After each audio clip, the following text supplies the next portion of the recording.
18 জন doctor একজন বিলিয়নারের ছেলের সামনে অসহায় ছিলেন। একজন দরিদ্র ছেলে তার জীবন বাঁচানোর জন্য আওয়াজ তুলেছিল। সেদিন দুপুরে গুলমোহর হিলসে শ্রী বিক্রম খান্নার পুরো প্রাসাদে হঠাৎ এক অভূতপূর্ব বিশৃঙ্খলার সৃষ্টি হয়েছিল, যা আগে কখনো দেখা যায়নি। কাউকে কিছু বলার দরকার ছিল না, শুধু হৃদস্পন্দন মাপার যন্ত্র অর্থাৎ হার্ট রেট মনিটরের তীব্র এবং একটানা শব্দ শুনেই আন্দাজ করা যাচ্ছিল যে সবকিছু নিয়ন্ত্রণের বাইরে চলে যাচ্ছে। সেই ঘরে, যা বিশেষভাবে মৃদু সূর্যালোক এবং মধুর সঙ্গীতকে স্বাগত জানানোর জন্য ডিজাইন করা হয়েছিল, কবির নামের 3 মাসের শিশুটি প্রচুর চিকিৎসা যন্ত্রপাতির মাঝে ছোট হয়ে পড়েছিল।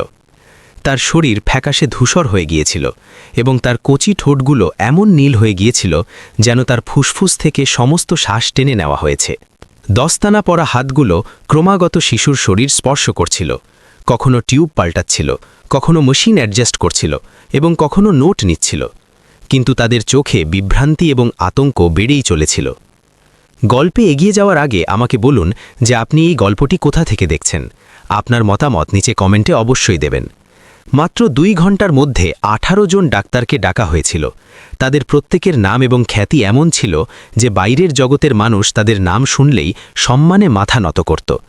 কেউ কেন্দ্রীয় হাসপাতাল থেকে এসেছিলেন, কেউ আন্তর্জাতিক গবেষণা প্রতিষ্ঠান থেকে, আবার কেউ গত সপ্তাহেই মেডিকেল নিউজ বুলেটিনে নজর কেড়েছিলেন। কিন্তু ভিড় বাড়ার সাথে সাথে ঘরটি আরও দমবন্ধ হয়ে উঠছিল, কারণ কেউ এটি ব্যাখ্যা করতে সক্ষম ছিল না যে একটি শিশু যে সম্পূর্ণ সুস্থ জন্মেছিল এবং যাকে সেরা পরিস্থিতিতে রাখা হয়েছিল, সে এত তাড়াতাড়ি মরণাপন্ন অবস্থায় কিভাবে পৌঁছল। ল্যাব টেস্টের রিপোর্টগুলোতে কেবল অর্থহীন পরিসংখ্যান আসছিল। ওষুধ ক্রমাগত পরিবর্তন করা হচ্ছিল, কিন্তু শিশুর অবস্থার কোনো উন্নতি হচ্ছিল না। শ্রী বিক্রম খান্না ঘরের এক কোণে দাঁড়িয়েছিলেন। তার মুষ্টি এত জোরে বন্ধ ছিল যে আঙুলের গাঁটগুলো সাদা হয়ে গিয়েছিল। যে ব্যক্তি কোটি কোটি টাকার চুক্তিতে অভ্যস্ত ছিলেন, যিনি কয়েক মিনিটের মধ্যে হাজার হাজার মানুষের ভাগ্য নির্ধারণের সিদ্ধান্ত নিতে পারদর্শী ছিলেন, এখন কেবল নিজের সন্তানকে ধীরে ধীরে মৃত্যু যন্ত্রণায় ছটফট করতে দেখতে বাধ্য এবং অসহায় ছিলেন। তার স্ত্রী একটি ছোট চেয়ারে ভেঙে পড়েছিলেন। তার মুখ, যা সবসময় পরিপাটি করে সাজানো থাকত, এখন চোখের জলে ভেজা ছিল এবং তিনি নিঃশব্দে কিছু বিড়বিড় করে প্রার্থনা করছিলেন। সেই মুহূর্তে সমস্ত টাকা, প্রতিপত্তি এবং সেই সমস্ত সম্পর্ক যা একসময় তার জন্য বিশ্বের প্রতিটি দরজা খুলে দিয়েছিল, সম্পূর্ণ অর্থহীন মনে হচ্ছিল। সেখানে কেবল একটি জিনিসই বিদ্যমান ছিল, সেই বাবা মায়ের আদিম এবং গভীর ভয়, যারা তাদের জীবনের সবচেয়ে মূল্যবান জিনিসটি হারাতে বসেছিলেন। বিশাল কাচের জানালার ঠিক বাইরে, এমন এক জায়গায় যেখানে কারো নজর যায়নি, একটি ছেলে অনেকক্ষণ ধরে চুপচাপ দাঁড়িয়েছিল। 14 বছরের আরিয়ান, রাতের শিফটের পরিচারিকা লীলার ছেলে। সে সেখানে কৌতূহলের কারণে দাঁড়িয়েছিল না এবং সেখানে দাঁড়িয়ে থাকার অনুমতিও দাঁড়ছিল না। সে তো কেবল তার মায়ের জন্য জলের বোতল নিয়ে যাচ্ছিল। তখনই সেই ঘরের দৃশ্য তাকে নিজের দিকে টেনে নিল। তার নজর সেই মরণাপন্ন শিশুর দিকে নয়, বরং দেওয়ালের ধারে জানালার পাশে রাখা একটি টবের দিকে আটকে ছিল। সেটি ছিল একটি অদ্ভুত গাছ, যার কাণ্ড খুব একটা বড় ছিল না। পাতাগুলো গাঢ় সবুজ এবং মসৃণ ছিল, যেন সেগুলোর উপর তেলের পাতলা স্তর রয়েছে, এবং সাদা বেগুনি রঙের ফুলগুলো নিচের দিকে ঝুলেছিল, যা দেখতে অত্যন্ত সুন্দর ছিল। সেগুলো এতটাই সুন্দর ছিল যে সেই ঘরে উপস্থিত কোনো ব্যক্তিই ভাবেননি যে সেই গাছের সাথে ভেতরে নিভে আসা জীবনের কোনো সম্পর্ক থাকতে পারে। কিন্তু আরিয়ান আলাদা ছিল। তার হৃদস্পন্দন অস্বাভাবিক দ্রুত হতে লাগল, তার গলা শুকিয়ে গেল এবং জলের বোতল ধরা হাত দুটি কাঁপতে লাগল। সেই গাছটি আগেও দেখেছে, বইয়ে নয় এবং ইন্টারনেটেও নয়। সে এটি তার পুরনো স্মৃতিতে দেখেছিল, নর্মদা ঘাটের পাশে সেই বস্তিতে কাটানো তপ্ত দুপুরগুলোতে, যেখানে তার নানি থাকতেন। তার নানি প্রায়ই পাড়ে জন্মানো ঘাস এবং গাছপালার দিকে ইশারা করতেন এবং আগাছা পরিষ্কার করার সময় সেগুলোর সাথে এমনভাবে কথা বলতেন যেন তারা বড় মানুষ। নানি বলতেন যে কিছু গাছ খুব নিরীহ দেখায়, কিন্তু তাদের বাহ্যিক সৌন্দর্যের ফাঁদে পা দিও না। তিনি বলেছিলেন যে কিছু গাছ এমন হয় যাদের রস যদি হাত বা জিনিসের গায়ে লেগে যায়, তবে হৃদস্পন্দন ধীর হয়ে যায় এবং শ্বাস ভারী হতে থাকে, এবং কেউ বুঝতেও পারে না যে কেন এমন হচ্ছে। সেই সময় আরিয়ান ছোট ছিল। সে শুধু শুনে মাথা নেড়েছিল, কখনো ভাবেনি যে একদিন তার এই সব এত স্পষ্টতার সাথে মনে পড়বে। আরিয়ান প্রথমে সেই গাছটি দেখল এবং তারপর ডাক্তারদের ঠাসা সেই ঘরটি। তার মাথায় দুটি জগৎ একে অপরের সাথে জোরালোভাবে ধাক্কা খাচ্ছিল। একপাশে সেই সব মানুষ যারা সাদা কোট পরেছিলেন, যারা এমন প্রযুক্তিগত শব্দ বলছিলেন যা সে বুঝতে পারছিল না, যারা জ্ঞান এবং শক্তির প্রতিনিধিত্ব করছিলেন। অন্যদিকে তার মৃত নানির কণ্ঠস্বর ছিল যা সরল এবং গেঁয়ো ছিল, কিন্তু এই সময় সেটি ভয়ঙ্কর স্পষ্টতার সাথে প্রতিধ্বনিত হচ্ছিল। সে থুতু গিলে নিজেকে শান্ত করার চেষ্টা করল। হয়তো আমি ভুল করছি, সে নিজেকে বলল। পরিচারিকার একটি বাচ্চা সেই জিনিসটি কিভাবে দেখতে পারে যা 18 জন বড় ডাক্তার দেখতে পাচ্ছিলেন না? এই চিন্তা তাকে নিজের ওপর লজ্জিত করে তুলল। কিন্তু তারপর তার নজর আবার সেই টবের দিকে গেল, যেখানে আলো পড়ায় পাতার উপরিভাগ অদ্ভুতভাবে চকচক করছিল। যদি সে সত্যিটা বলে দেয় তবে কি হবে? আরিয়ানকে বেশি দেরি ভাবতে হলো না। সে এখানে অনেক দিন ধরে থাকছে এবং সে উত্তর জানত। তার মায়ের চাকরি চলে যাবে। তাদের দুজনকে সেই ছোট ঘরটি ছেড়ে চলে যেতে হবে যা পাঁচিলের পাশে তৈরি ছিল, যা ছোট হলেও তাদের মাথার ওপর ছাদ তো ছিল। তাকে একটি বেয়াদব ছেলে মনে করা হবে যে বড়দের গুরুতর কাজের মাঝে আজে বাজে কথা বলছে। আর যদি সে চুপ থাকে? আরিয়ান আবার সেই শিশুর দিকে তাকালো। সেই ছোট মুখে ছড়িয়ে পড়া বেগুনি রং দেখল এবং এক গভীর ভয়ে তার বুক আঁকড়ে ধরল। যদি সে চুপ থাকে এবং সে সঠিক হয়, তবে সে সারা জীবন এই বোঝার সাথে কিভাবে বাঁচবে? সে চুপ থাকার পরিচিত নিরাপত্তা এবং এমন একটি জীবনের প্রতি আবছা কিন্তু ভারী দায়িত্বের মাঝে দাঁড়িয়েছিল, যার সাথে তার কোনো সরাসরি সম্পর্ক ছিল না। সেই মুহূর্তে আরিয়ানের হঠাৎ মনে হলো যে জীবনে অনেক সময় এমন আসে যখন মানুষকে কম ঝুঁকিপূর্ণ পথ বেছে নেওয়ার অনুমতি দেওয়া হয় না। আপনি চান বা না চান, আপনাকে একটি খুব সরাসরি প্রশ্নের মুখোমুখি হতে হয়। যখন আপনাকে কেউ বাধ্য করছে না, যখন কেউ দেখছে না, এবং যখন এই কথাটির কোনো গ্যারান্টি নেই যে আপনি স্বীকৃতি পাবেন, তখন আপনি আসলে কোন ধরনের মানুষ? আরিয়ান এখনও সেই কাঁচের জানালার বাইরে দাঁড়িয়েছিল। মেশিনের শব্দ এবং নিজের হৃৎস্পন্দনের মাঝে সে এখনও ভেতরে পা রাখেনি, কিন্তু তার ভেতরে কিছু একটা নড়াচড়া শুরু হয়েছিল। একটি অদৃশ্য সীমা যা সে জানত এখন ধীরে ধীরে ভেঙে পড়ছিল, যা ইঙ্গিত দিচ্ছিল যে আর কয়েক মিনিটের মধ্যেই তার জীবন এবং সেই প্রাসাদের সমস্ত মানুষের জীবন চিরতরে বদলে যাবে। আরিয়ান আরও কয়েক সেকেন্ড সেখানে দাঁড়িয়ে রইল, কিন্তু তার মনে হলো যেন সময় তার প্রতিটি ভারী শ্বাসের সাথে টেনে লম্বা হচ্ছে। ভেতরের ঘরের প্রতিটি শব্দ তার মাথায় হাতুড়ির মতো পড়ছিল। মেশিনের অ্যালার্ম, ডাক্তারদের জুতোর খটখট শব্দ এবং কারোর জোরে কথা বলার শব্দ, কারণ এখন তিনি নিজের কণ্ঠস্বর শান্ত রাখার ধৈর্য হারিয়ে ফেলেছেন। এর মধ্যে প্রতিটি শব্দ তাকে মনে করিয়ে দিচ্ছিল যে কবিরের জীবন প্রতি মুহূর্তে তার হাত থেকে পিছলে যাচ্ছে, অথচ সেই কাঁচের ওপাশে নিরাপদ কিন্তু অসহায় দাঁড়িয়ে আছে। আরিয়ানের কাছে কখনো সেই কাঁচ এত মোটা মনে হয়নি। এটি কেবল দুটি স্থানকে আলাদা করছিল না, বরং দুটি আলাদা জগৎকেও আলাদা করছিল। সিদ্ধান্ত গ্রহণকারীদের জগৎ এবং কেবল দেখার অনুমতি পাওয়া ব্যক্তিদের জগৎ। আরিয়ানের মাথায় তার মা লীলার ছবি ভেসে উঠল, যিনি সব সময় চুপচাপ কঠোর পরিশ্রম করতেন। মা তাকে প্রায়ই বলতেন যে গরিব মানুষকে যদি শান্তিতে বাঁচতে হয় তবে তাকে সহ্য করা শিখতে হবে, কারোর কটু কথা সহ্য করা, কারোর ঘৃণা ভরা চাহনি সহ্য করা, এবং এমনকি অন্যায়কেও কোনো প্রতিবাদ না করে সহ্য করা। আমাদের কোনো আশ্রয় নেই, মা প্রায়ই বলতেন, তাই নিজেকে বিপদে ফেলো না। আরিয়ান এসব অনেক আগেই বুঝে গিয়েছিল। সে বুঝত যে মা ভুল বকা খেলেও কেন মাথা নিচু করে নিতেন। মা তাকে প্রাসাদের প্রধান চত্বরে এদিক ওদিক দৌড়াদৌড়ি করতে কেন মানা করতেন। প্রধান ঘরের পাশ দিয়ে যাওয়ার সময় মা নিজের কদম দ্রুত করে নিতেন, যেন তাদের ভয় ছিল যে কেউ তাদের দেখে না ফেলে। আরিয়ান এই জীবনযাত্রায় অভ্যস্ত হয়ে গিয়েছিল, এতটাই অভ্যস্ত যে অনেক সময় সে নিজেও এটি বিশ্বাস করতে শুরু করেছিল যে তার আসলে কখনো সামনে আসা উচিত নয়। কিন্তু এই সময় নানির ছবি আবার সামনে এলো, এত স্পষ্ট যে আরিয়ানের চোখ ভরে এলো। নানি কখনো গরিবী বা আমিরির কথা বলতেন না, এবং কারোর সামনে চুপ থাকার কথাও বলতেন না।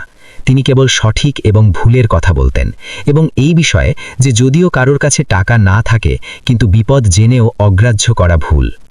জরুরি নয় যে যাকে বেশি অক্ষর জানা আছে সে সবসময় সঠিক হবে। নানি ধীর কিন্তু দৃঢ় কণ্ঠে বলতেন, কিছু জিনিস চোখ দিয়ে, হাত দিয়ে এবং পুরো জীবনের অভিজ্ঞতা দিয়ে শেখা যায়। যদি তুমি জানো এবং না বলো তবে সেই জ্ঞান পাপ হয়ে যায়। সেই সময় আরিয়ান ছোট ছিল এবং সেই কথাগুলোর পুরো অর্থ বুঝতে পারেনি। এখন সে বুঝছিল, কিন্তু এই বোঝা একটি খুব বাস্তব ভয়ের সাথে এসেছিল। আরিয়ান নিচে নিজের হাতের দিকে তাকালো। সেই হাতগুলো রোগা ছিল এবং ছোটবেলা থেকেই মায়ের পরিষ্কার পরিচ্ছন্নতার কাজে সাহায্য করার কারণে শক্ত হয়ে গিয়েছিল। শক্তিশালী বড়দের দ্বারা পূর্ণ সেই ঘরের মাঝে সেই হাতগুলো কি করতে পারত? সে কল্পনা করল যে সেই দরজা খুলে ভেতরে যাচ্ছে এবং নিজের কথা বলছে। কেউ কি তার কথা শুনবে, নাকি তাকে কেবল বিরক্ত চাহনি, মাথা নেড়ে অসম্মতি বা বাচ্চা কি জানে এমন বাক্যের মুখোমুখি হতে হবে? সে তাদের দোষ দিচ্ছিল না। যদি সে তাদের জায়গার হতো, তবে হয়তো সেও এই বিশৃঙ্খলার মাঝে একজন পরিচারিকার ছেলের ওপর বিশ্বাস করা কঠিন মনে করত। এটি ভাবতেই আরিয়ানের নিজেকে আরও বেশি ছোট মনে হলো, এত ছোট যে একটি বকাও তাকে সবসময়ের মতো পিছিয়ে যেতে বাধ্য করতে পারত। কিন্তু তারপর আরিয়ানের নজর দোলনার দিকে গেল। ছোট কবির সেখানে শুয়েছিল। তার ধারণাও ছিল না যে পুরো ঘর তার জীবন বাঁচানোর লড়াইয়ে ব্যস্ত।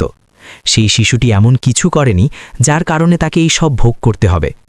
আরিয়ানের মতোই সেই শিশুটিও এটি বেছে নেয়নি যে সে কোথায় জন্মাবে এবং সমাজ তাকে কী ভূমিকা দেবে। এটি ভেবে আরিয়ানের মনে হলো যেন একটি অদৃশ্য সুতো সেই দুই শিশুকে একে অপরের সাথে যুক্ত করছে। একজন আমিরের কেন্দ্রে জন্মানো এবং অন্যজন চার দেওয়ালের কিনারে বেড়ে ওঠা, কিন্তু দুজনেই বড়দের সিদ্ধান্ত এবং সেই ব্যবস্থার মাঝে ফেসেছিল যা তারা তৈরি করেনি। আরিয়ান একটি দীর্ঘশ্বাস নিল। তার হৃৎস্পন্দন এত দ্রুত হচ্ছিল যে তার কান ভম্ভ করছিল। সে অনুভব করল যে তার কাছে ইতস্তত করার মতো আর সময় নেই।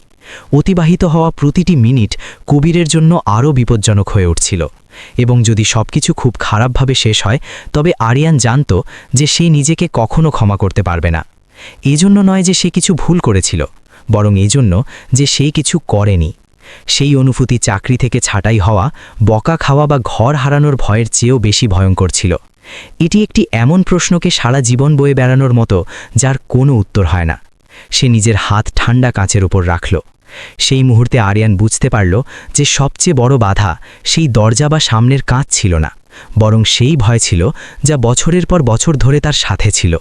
সেই ভয় যা তাকে সবসময় বাইরে দাঁড়িয়ে থাকার এবং বেঁচে থাকার জন্য চুপ থাকার বিকল্প বেছে নিতে বাধ্য করত। কিন্তু এইবার যদি সে স্থির দাঁড়িয়ে থাকে, তবে সেই নীরবতা তার প্রত্যাশার চেয়েও বেশি কিছু কেড়ে নেবে।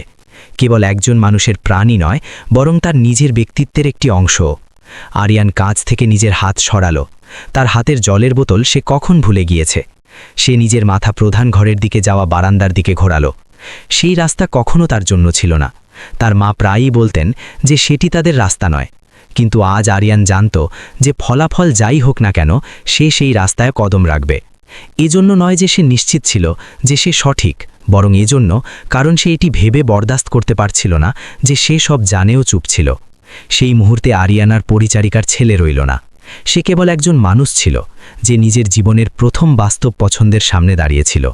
এবং যখন আরিয়ান কাচের বাইরে নিজের পরিচিত জায়গা থেকে এগিয়ে গেল, তখন তার ধারণাও ছিল না যে এই সিদ্ধান্ত ঘটনার এমন একটি শৃঙ্খল শুরু করবে যা তার মায়ের এবং সেই ঘরে ঘাবড়ে যাওয়া সমস্ত মানুষের ভাগ্যকে পুরোপুরি বদলে দেবে।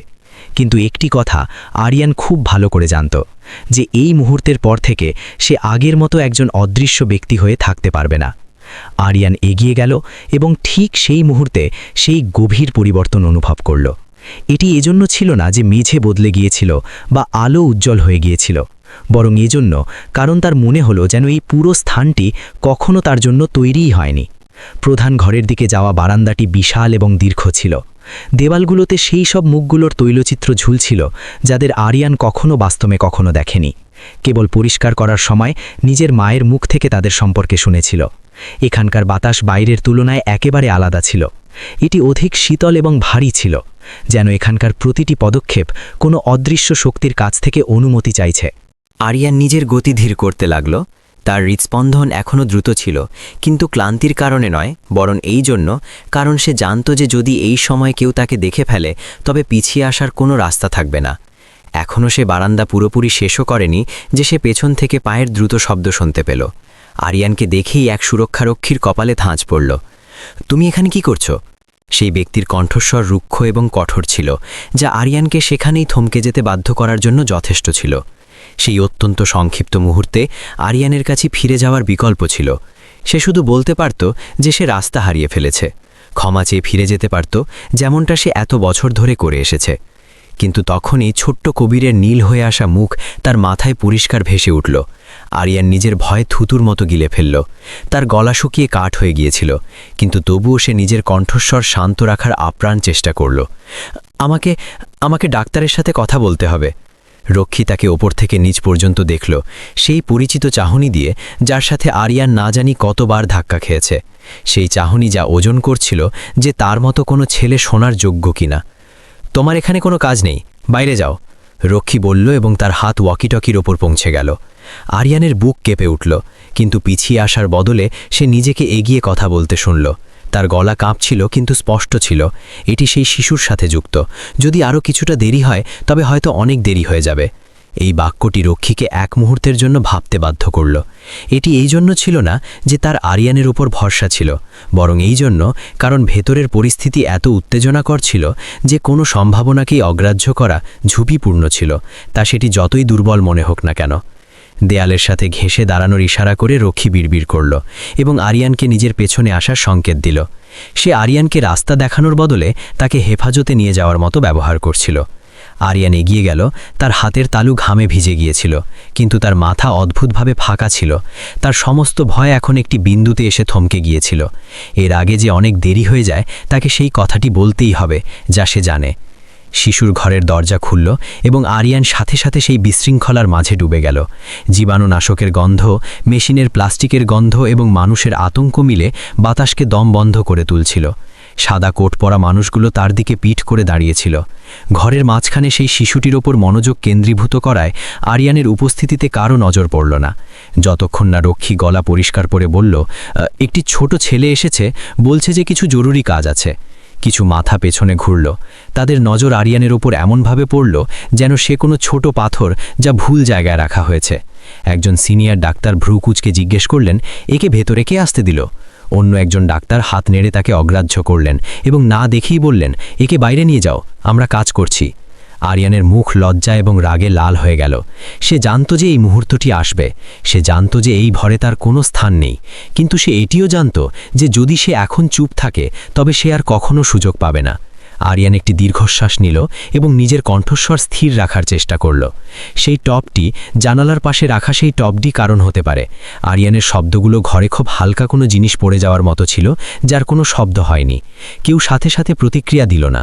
একজন তরুণ ডাক্তার আরিয়ানের দিকে তাকিয়ে হালকা একটু কপাল কুঁচকালেন এবং তারপর আবার মনিটরের দিকে ঘুরে গেলেন। অন্য একজন ডাক্তার ধীরে হাসলেন, খুশি হয়ে নয় বরং অবিশ্বাস্যভাবে। আমরা একটি গুরুতর পরিস্থিতি সামলাচ্ছি, ভিত্তিহীন অনুমানের এটি সময় নয়, তিনি অধীর্য স্বরে বললেন। আরিয়ান সেখানেই দাঁড়িয়ে রইল। তার পা অবশ হয়ে গিয়েছিল। সে নিজের কথা বলে দিয়েছিল এবং যেমনটা সে ভেবেছিল তার কথার কোনো গুরুত্ব ছিল না। কিন্তু এর আগে যে সে পিছিয়ে আসত, শ্রী বিক্রম খান্নার ভারী এবং ক্লান্ত কণ্ঠস্বর প্রতিধ্বনিত হল। সে কি বলল? তিনি ঘরের কোণ থেকে বাইরে বেরিয়ে এলেন। তার চোখ ঘুম এবং উদ্বেগের কারণে লাল ছিল। আরিয়ান আগে কখনো বিক্রম খান্নার সাথে সরাসরি কথা বলেনি। এখন সেই ব্যক্তির সামনে দাঁড়িয়ে আরিয়ানের নিজের খুব ছোট হওয়ার অনুভূতি হলো। কিন্তু বিক্রম খান্না তাকে ঘৃণার চোখে দেখছিলেন না, বরং সেই নজরে দেখছিলেন যেন কোনো ডুবন্ত ব্যক্তি যে কোনো খড়কুটোর সাহায্য নিতে প্রস্তুত। আগে আমার মনে হয় যে সেই গাছটি বিষাক্ত, আরিয়ান দ্রুত বলল। তার ভয় ছিল যে যদি সে ধীর হয় তবে সাহস হারিয়ে ফেলবে। সেটির রস হাতে বা জিনিসের গায়ে লাগতে পারে এবং তারপর হৃদযন্ত্রে প্রভাব ফেলে। আমি এটি আগে দেখেছি। ঘরে কয়েক সেকেন্ডের জন্য নীরবতা ছেয়ে গেল। এটি ভরসার নীরবতা ছিল না, বরং একটি খুব অদ্ভুত সম্ভাবনা সামনে আসার নীরবতা। একজন ডাক্তার মাথা নাড়লেন। আমরা পরিবেশ পরীক্ষা করেছি, বিষের কোনো চিহ্ন নেই। অন্যজন যোগ করলেন, শিশুটি সরাসরি গাছের সংস্পর্শে আসেনি। আরিয়ানের মনে হলো যেন তার গলা রুদ্ধ হয়ে গেছে। সরাসরি ছোঁয়ার দরকার নেই, সে মিনতি ভরা স্বরে বলল। রস বাগান করার দস্তানায় বা দোলনার কিনারে লাগতে পারে এবং শিশুটি বেশ কয়েকদিন ধরেই সেটির ঘ্রাণ নিচ্ছে। এর আগে যে সে নিজের কথা শেষ করত, রক্ষী এগিয়ে এসে তার কাঁধে হাত রাখল। ব্যাস, অনেক হয়েছে, তিনি বললেন। সেই মুহূর্তে আরিয়ান বুঝতে পারল যে সবচেয়ে যন্ত্রণাদায়ক ব্যাপার বাইরে বের করে দেওয়া ছিল না, বরং এই উপলব্ধি ছিল যে সে একটি জিনিস খুব স্পষ্টভাবে দেখতে পাচ্ছে, অথচ তার চারপাশের মানুষ সেটি দেখতেই চাইছে না। তাদের ওপর রাগ ছিল না, কিন্তু সে হতাশ অনুভব করছিল। যদি এই সময়েও তার কথা কারো কাছে না পৌঁছায় তবে সে আর কি করতে পারত? ভেতরে মনিটর থেকে আগের তুলনায় আরও একটি লম্বা এবং তীক্ষ্ণ শব্দ এলো। একজন ডাক্তার আতঙ্কে চিৎকার করলেন। আরিয়ান না বলেই বুঝে গেল যে কবিরের অবস্থা আরও খারাপ হচ্ছে। রক্ষী তাকে পেছনে টানতে শুরু করল। আরিয়ান প্রতিবাদ করল না, কিন্তু তার মাথায় একটি চিন্তা স্পষ্ট এবং ভয়ঙ্কর হয়ে প্রতিধ্বনিত হল। যদি আমি এখানে 1 সেকেন্ড আরও দাঁড়িয়ে থাকি এবং কিছু না করি, তবে আমার বলা সমস্ত কথা অর্থহীন হয়ে যাবে। এবং ঠিক সেই সময় যখন তাকে দরজার দিকে পেছনে টেনে নিয়ে যাওয়া হচ্ছিল, আরিয়ান বুঝে গেল যে শব্দের রাস্তা বন্ধ হয়ে গিয়েছে। যদি তাকে সেই শিশুকে বাঁচাতে হয়, তবে তাকে সেটি করতে হবে যা সে আজ পর্যন্ত কখনো করেনি, সেই সীমাগুলো পুরোপুরি পার করা যা অন্যরা তার জন্য নির্ধারণ করেছিল। আরিয়ানকে দরজার দিকে পেছনে ধাক্কা দেওয়া হলো। তার পিঠ ঠান্ডা কাঠে ধাক্কা খেল এবং মাথা এতগুলো অনুভূতির মিলনে চক্কর দিতে লাগল। সে না ছটপট করল আর না চিৎকার করল। এজন্য নয় যে সে হার মেনে নিয়েছিল, বরং এজন্য কারণ সে ভালো করে বুঝত যে এই সময় হাত পা ছোড়া তাকে কেবল একজন বিশৃঙ্খলাকারী হিসাবে প্রমাণ করবে। রক্ষী তার হাত শক্ত করে ধরেছিল, কিন্তু তিনি খুব হিংস্র ছিলেন না, যেন তিনি কেবল এই সব দ্রুত শেষ করতে চান। বাইরে বের হও, তিনি সংক্ষেপে বললেন। বড়দের কাজ করতে দাও। এই বাক্যটি নতুন ছিল না। আরিয়ান এটি তার বেড়ে ওঠার সময় অনেক রূপে শুনেছে। যখন সে ভুল করে সামনের উঠানে চলে যেত, যখন সে কোনো এমন ঘরকে অনেকক্ষণ ধরে দেখত যা তার জন্য ছিল না, অথবা যখন সে এমন কিছু জিজ্ঞেস করত যা মানুষ তার মর্যাদার বাইরে মনে করত। আরিয়ান 1 কদম পিছিয়ে এলো, কিন্তু তার চোখ এখনও দোলনার দিকে আটকে ছিল। কবির এই সময় খুব দুর্বলভাবে শ্বাস নিচ্ছিল। তার বুক ধীরে ধীরে এবং ভারীভাবে ওঠানামা করছিল, যেন প্রতিটি শ্বাস একটি শেষ চেষ্টা। আরিয়ানের বুক ফেটে যাচ্ছিল। দরজা আরিয়ানের সামনে বন্ধ হয়ে গেল। তাকে ভেতরের শোরগোলপূর্ণ ঘর থেকে আলাদা করে দেওয়া হলো। বাইরের বারান্দা অদ্ভুতভাবে শান্ত ছিল। কেবল দরজার ফাঁক দিয়ে মেশিনের শব্দ এবং তার বুকের হৃৎস্পন্দন শোনা যাচ্ছিল। রক্ষী দরজার সামনে দাঁড়িয়ে গেল এবং সতর্ক চাহনি দিয়ে বলল, এখানেই চুপচাপ বসে থাকো, কোথাও যেও না। আরিয়ান অনিচ্ছাকৃতভাবে মাথা নাড়ল, কিন্তু যেমনই রক্ষী ওয়াকিটকির উপর কথা বলার জন্য কয়েক কদম দূরে ঘুরল, আরিয়ান বুঝে গেল যে সে চুপচাপ বসে থাকতে পারবে না। তার কাছে সময় ছিল না। সে দেওয়ালের সাথে পিঠ ঠেকালো এবং 1 সেকেন্ডের জন্য নিজের চোখ বন্ধ করল। নিজের মাথায় ছড়িয়ে থাকা চিন্তাগুলোকে গুছিয়ে নেওয়ার চেষ্টা করল। কেবল বলা যথেষ্ট ছিল না, কেবল প্রার্থনা করা যথেষ্ট ছিল না। যদি তাকে কবিরকে বাঁচাতে হয়, তবে তাকে বাইরে দাঁড়িয়ে সেই কথাগুলোকে পুনরাবৃত্তি করার থেকে অনেক বেশি কিছু করতে হবে, যা কেউ বিশ্বাস করছিল না। আরিয়ানের মাথায় প্রতিটি ছোট কথা স্পষ্টভাবে ভেসে উঠল। জানালার পাশে রাখা সেই টব, পাতার আঠালো রস, বাগান করার দস্তানা, কাঠের দোলনা এবং ঘরের বন্ধ বাতাস, সবকিছু একে অপরের সাথে সেইভাবে যুক্ত ছিল যা মেশিনে ব্যস্ত 18 জন ডাক্তার অগ্রাহ্য করেছিলেন। এবং তখনই আরও একটি স্মৃতি ভেসে উঠল, এত স্পষ্ট যে আরিয়ানের চোখ খুলে গেল। তার নানির সেই ছোট কাঠের বাক্স, যা তিনি সব সময় উঁচুতে তাকের ওপর রাখতেন, যেখানে তিনি জরুরি সময়ের জন্য জিনিসপত্র রাখতেন, যার মধ্যে ছাইয়ের মতো একটি সূক্ষ্ম কালো পাউডার ছিল, সক্রিয় কাঠকয়লা অর্থাৎ অ্যাক্টিভেটেড চারকোল। নানি খুব শান্তভাবে বলতেন, এটি কোনো অলৌকিক ওষুধ নয়, কিন্তু যখন শরীরে বিষ চলে যায় তখন এটি নোংরা জিনিসগুলোকে শরীর থেকে বাইরে টেনে নেয়, বিশেষ করে শিশুদের ক্ষেত্রে। আরিয়ান সোজা হয়ে দাঁড়ালো। সে জানত যে সে কি ভাবছে এবং কেবল ভাবার মাধ্যমেই তার হাত পা কাঁপতে লাগল। যদি সে এমনটা করে, তবে ফেরার কোনো রাস্তা থাকবে না। তাকে কেবল আজে বাজে কথা বলা শিশু নয়, বরং একটি মরণাপন্ন জীবনকে স্পর্শ করা অপরাধী মনে করা হবে, যে প্রতিটি নিয়ম এবং নীতি ভেঙে দিয়েছে। যদি সে ভুল হয়, তবে ফলাফল কেবল চাকরি যাওয়া পর্যন্ত সীমাবদ্ধ থাকবে না। কিন্তু যদি সে সঠিক হয়, আরিয়ানার ভাবার সাহস পেল না, কারণ সামনে ভাবার মানে ছিল পদক্ষেপ নেওয়া। সে বারান্দায় চারদিকে দেখল। এই সময় কারো নজর তার ওপর ছিল না। সমস্ত একাগ্রতা ভেতরের ঘরের ওপর ছিল। আরিয়ানের এই ঘরের মানচিত্র খুব ভালো করে মনে ছিল। সে এখানে বড় হয়েছে। প্রতিটি উপপথ, প্রতিটি কর্মচারীর সিঁড়ি এবং প্রতিটি স্টোর রুম দিয়ে সে গিয়েছে। তার এর অনুমতি ছিল না, কিন্তু সে কেবল দেখে বেঁচে থাকা শিখেছিল। সে জানত যে শিশুদের ঘরের সাথে লাগোয়া একটি ছোট বাথরুম আছে, যা প্রায়ই হাত ধোয়া বা জামাকাপড় বদলানোর জন্য ব্যবহার করা হয়। সে এটিও জানত যে সেখানে একটি মেডিকেল ক্যাবিনেট আছে, যাতে সেই সব জিনিস থাকে যা ধনী ব্যক্তিরা নিরাপত্তার জন্য কিনে রাখেন, কিন্তু খুব কমই ব্যবহার করেন। আরিয়ান কোনো দ্বিধা ছাড়াই চলতে শুরু করল। সে ওয়াকিটকির উপর কথা বলার জন্য ব্যস্ত রক্ষীর পাশ দিয়ে দ্রুত বেরিয়ে গেল। যখন বাথরুমের দরজা তার সামনে এলো, তখন আরিয়ান হ্যান্ডেল ধরল, একটি দীর্ঘশ্বাস নিল এবং সেটি খুলে দিল। সেই স্থানটি তার কল্পনার চেয়ে ছোট ছিল। সাদা আলো ঠান্ডা পাথরের সিঙ্কের ওপর পড়ছিল। সবকিছু পরিষ্কার এবং অদ্ভুত ছিল। আরিয়ান ক্যাবিনেট খুলল এবং দ্রুত প্রতিটি তাক দেখল। ব্যান্ডেজ, জীবাণুনাশক এবং কিছু এমন দ্রবণ যার নাম সে জানত না। এবং তখনই সবচেয়ে নিচের কোণে একটি ছোট্ট ঝাপসা কাঁচের শিশি পাওয়া গেল, যার ভেতরে কালো পাউডার ছিল। শিশিটি ধরার সময় আরিয়ানের হাত কাঁপছিল, কিন্তু এই সময় এটি ভয় নয়, বরং এমন একটি সংকল্প ছিল যা তার শেষ সীমায় পৌঁছে গিয়েছিল।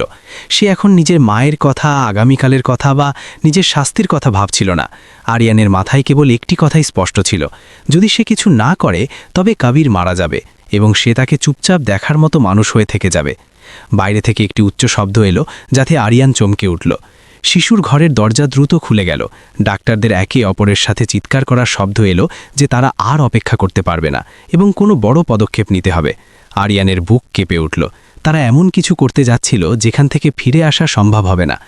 আরিয়ান হাতে পাউডারের শিশি শক্ত করে ধরল এবং বাথরুম থেকে বেরিয়ে এলো। তখনই একজন রক্ষী তাকে দেখল এবং তার মুখ রাগে কালো হয়ে গেল। আমি তোমাকে সেখানেই দাঁড়িয়ে থাকতে বলেছিলাম, তিনি দাঁত চেপে বললেন এবং তাকে টানার জন্য হাত বাড়ালেন।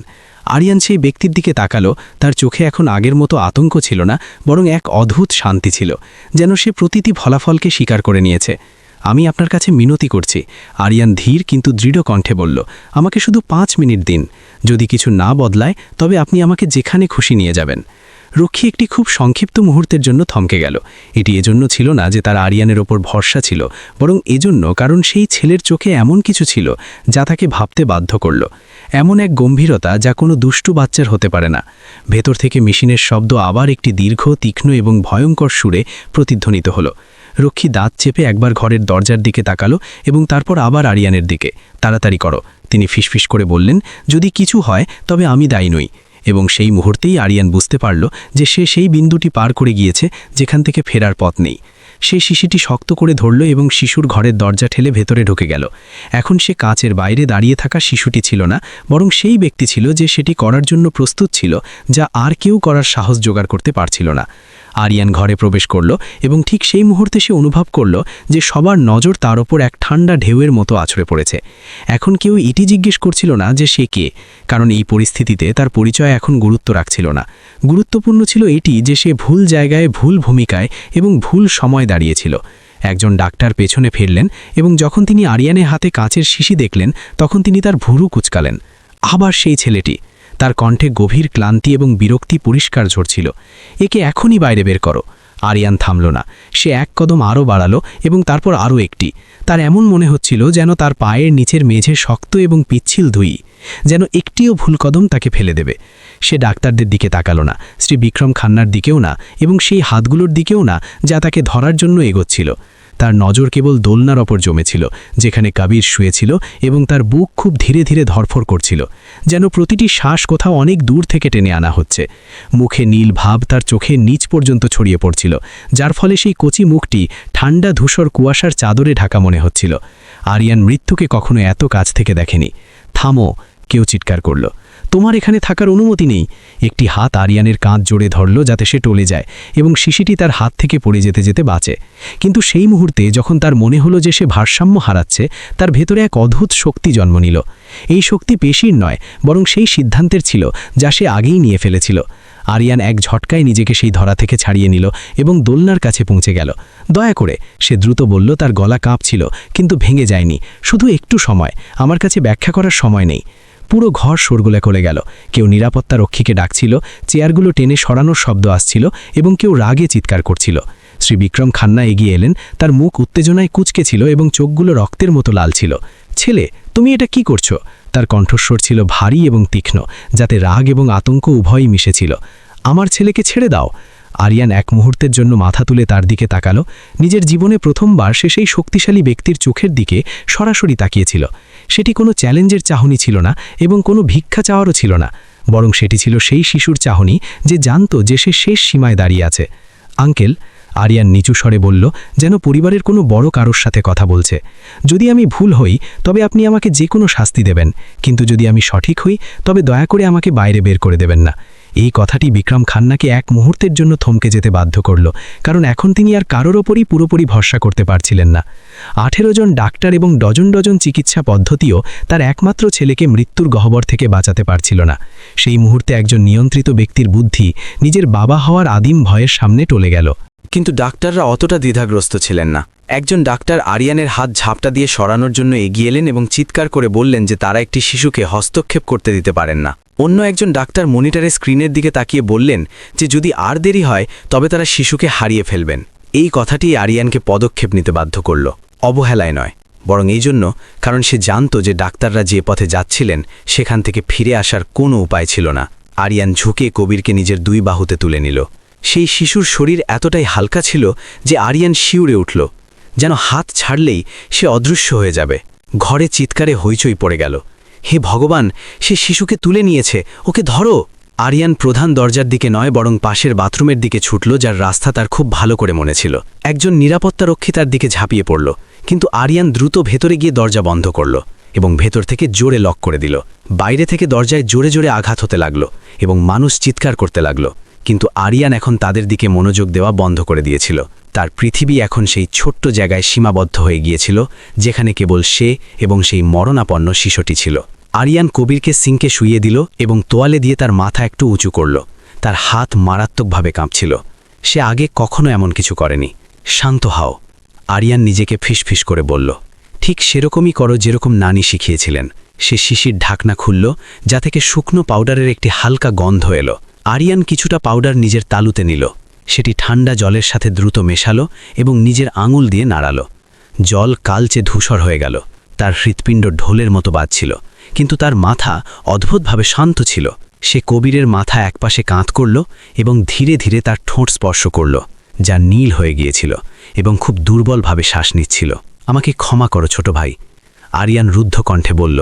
আমি শুধু তোমাকে বেঁচে থাকতে দেখতে চাই। সে সেই কালো মিশ্রণটি ধীরে ধীরে শিশুর মুখে ঢালল, খুব সাবধানে, যাতে শিশুর দম বন্ধ না হয়ে যায়। বাইরে দরজা আরও জোরে কাঁপতে লাগল এবং কাঠের চরচর শব্দ এলো। দরজা খোলো, কেউ চিৎকার করল। যদি কিছু হয়ে যায় তবে কি তুমি এর দায়িত্ব নিতে পারবে? আরিয়ান কোনো উত্তর দিল না। তার আর উত্তর দেওয়ার সাহস অবশিষ্ট ছিল না। তার পুরো মনোযোগ ছিল তার হাতের নিচে চলা কচি নিঃশ্বাসের ওপর। 1 সেকেন্ড কাটল, তারপর 2। কোনো অলৌকিক কিছু সাথে সাথে ঘটল না। কোনো আলো জ্বলে উঠল না। শুধু একদম দম বন্ধ করা নীরবতা ছেয়ে রইল। সেই মুহূর্তে আরিয়ান বুঝতে পারল যে ফলাফল যাই হোক না কেন, সে সেই বিকল্পটি পূরণ করেছে যা সে এড়াতে পারত না। হঠাৎ দরজা ভেঙে খুলে গেল। নিরাপত্তারক্ষীরা ভেতরে ঢুকে এলো এবং তারা আরিয়ানকে সিঙ্ক থেকে দূরে টেনে নিল। সে মেঝেতে পড়ে গেল এবং তার মাথা ঠান্ডা পাথরে ধাক্কা খেল। পাউডারের শিশিটি মেঝেতে গড়াগড়ি খেল। কবিরকে সাথে সাথে বাইরে নিয়ে যাওয়া হলো এবং তার মায়ের কান্নার শব্দ শোনা গেল। আরিয়ান সেখানেই পড়ে রইল। তার পিঠ ঠান্ডা ছিল এবং কান স্তব্ধ ছিল। তার মাথায় শুধু একটিই প্রশ্ন এবং একটিই প্রার্থনা বারবার প্রতিধ্বনিত হচ্ছিল। আমি কি সময় মতো পৌঁছাতে পেরেছি? আরিয়ানকে বাথরুম থেকে টেনে বাইরে আনা হলো। তার পিঠ ঠান্ডা মেঝেতে ঘষা খাচ্ছিল এবং তার নিঃশ্বাস একটি ভারী শব্দের সাথে বের হচ্ছিল। ছাদের আলো তার চোখের সামনে ঘুরছিল এবং তারপর সেই উত্তেজনাপূর্ণ মুখগুলোতে গিয়ে থামল, যারা তার উপর ঝুঁকেছিল। কেউ জোরে চিৎকার করে তাকে শক্ত করে ধরার আদেশ দিল। এদিকে পদচ্ছপ দ্রুত দোলনার দিকে এগিয়ে গেল। আরিয়ান এখন আর বাধা দেওয়া ছেড়ে দিয়েছিল। তার শরীরের সমস্ত শক্তি শেষ হয়ে গিয়েছিল এবং ভয়ের একটি ঢেউ তার ভিতরে বইছিল। সে শুধু নিজের মাথা তুলে সেই দিকে তাকানোর চেষ্টা করছিল যেদিকে কবিরকে নিয়ে যাওয়া হয়েছিল। তার মনে হচ্ছিল যে যদি সে সেই শিশুকে আরও একবার দেখতে পায় তবেই সে নিঃশ্বাস নিতে পারবে। শ্রী বিক্রম খান্না নিজের ছেলেকে কোলে তুলে নিয়েছিলেন। তার হাত কাঁপছিল, যা তিনি লুকাতে পারছিলেন না। সেই সময় তার মুখ কোনো আদেশ দেওয়া মালিকের ছিল না, বরং একজন ভীত বাবার ছিল। একেই শিশুকে কি খাইয়েছ? তিনি ঘাবড়ে গিয়ে জিজ্ঞেস করলেন। তার নজর ছিল শিশুর ঠোঁটে লেগে থাকা কালো পাউডারের চিহ্নর ওপর। একজন ডাক্তার এগিয়ে এলেন এবং দ্রুত শিশুর মুখ পরীক্ষা করলেন।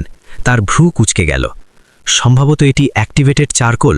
তিনি অবাক হয়ে বললেন যে এই ব্যাপারটি বোধগম্য নয়। আরও একটি কণ্ঠস্বর রাগে ফেটে পড়ল। এর এরকম করার সাহস কিভাবে হলো? প্রশ্নের ঝড় বৃষ্টির মতো হতে লাগল, কিন্তু আরিয়ান সেগুলো পুরোপুরি শুনতে পাচ্ছিল না। সে মেঝেতে একপাশে শুয়েছিল। তার একটি হাত শক্ত করে ধরা ছিল এবং অন্যটি ঠান্ডা হয়ে গিয়েছিল। তার মাথায় সব কিছু অদ্ভুতভাবে ধীর হয়ে গিয়েছিল। তার নিজের নানির হাত কথা মনে পড়ছিল, যা তার মাথায় হাত বুলিয়ে দিত। চুলোর ধোঁয়ার বন্ধ মনে পড়ছিল এবং সেই দুপুরগুলোর কথা মনে পড়ছিল যখন নানি প্রতিটি জিনিস শান্তভাবে বুঝিয়ে বলতেন। নানি বলেছিলেন যে চারকোল সাথে সাথে জীবন বাঁচায় না, কিন্তু শরীরকে আরও একটি সুযোগ অবশ্যই দেয়। আরিয়ান মনে মনে সেই কথাগুলো পুনরাবৃত্তি করল। শুধু একটি সুযোগ, ওকে আরও একটি সুযোগ দিয়ে দাও। হঠাৎ সেই বিশৃঙ্খলার মাঝে একটি আলাদা শব্দ শোনা গেল। চিৎকার নয়, পদচ্ছপ নয়, বরং মনিটর থেকে আসা একটি খুব ছোট এবং খাটো বিপ শব্দ। স্ক্রিনের কাছে দাঁড়িয়ে থাকা একজন মহিলা ডাক্তার হঠাৎ থমকে গেলেন। তিনি আরও কাছে ঝুঁকলেন। তিনি রিডিং দেখলেন এবং আবার নিচে তাকালেন। থামো, তিনি নিচু স্বরে বললেন। সবাই একটি মিনিটের জন্য থামো।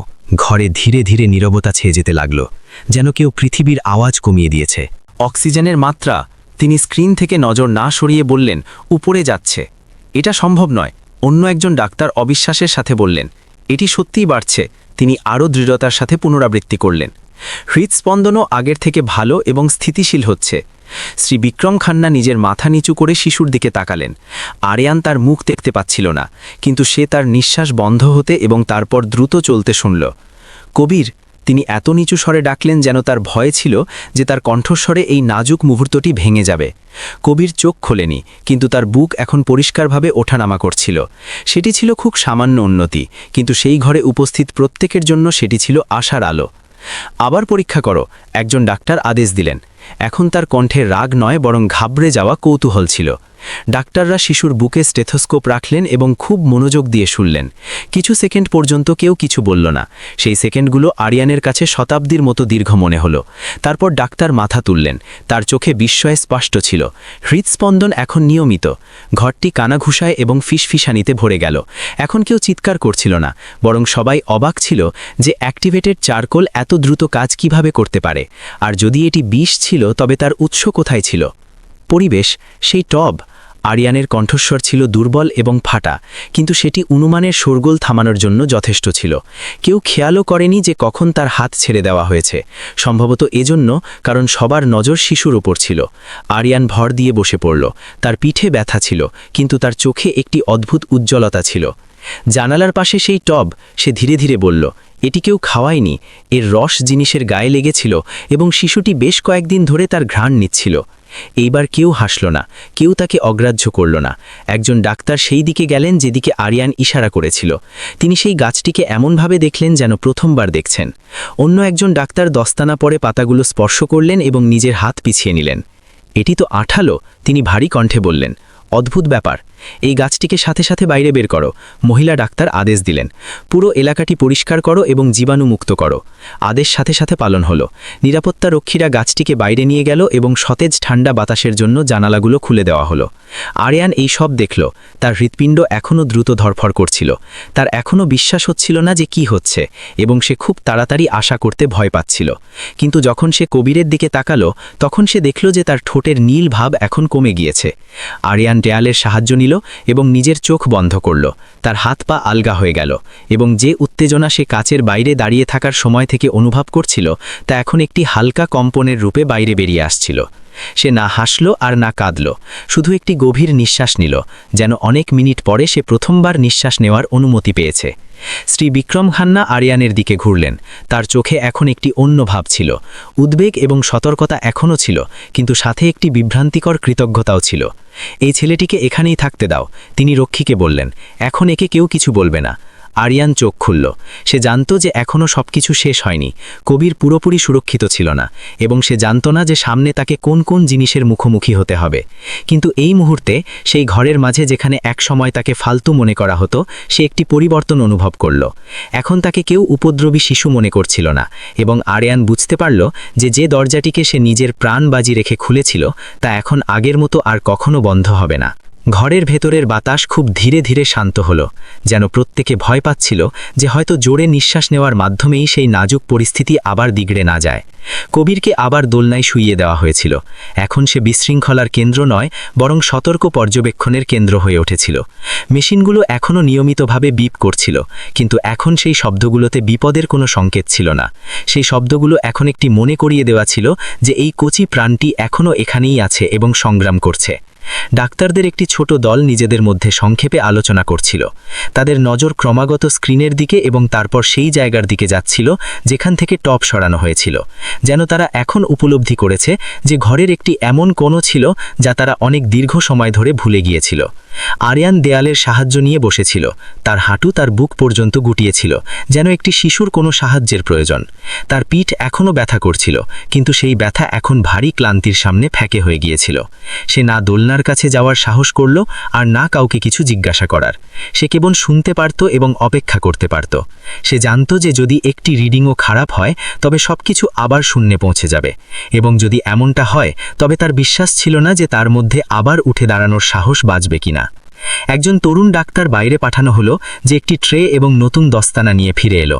সে জানালার সেই কিনারার কাছে ঝুঁকল এবং সেখানকার উপরিভাগ খুব সূক্ষ্মভাবে পরীক্ষা করল। এখানে তেলের চিহ্ন আছে, সে নিচু স্বরে বলল। এটি বেশ বড় অংশে ছড়িয়ে আছে। অন্য একজন ডাক্তার মাথা নাড়লেন এবং দ্রুত নোট নিলেন।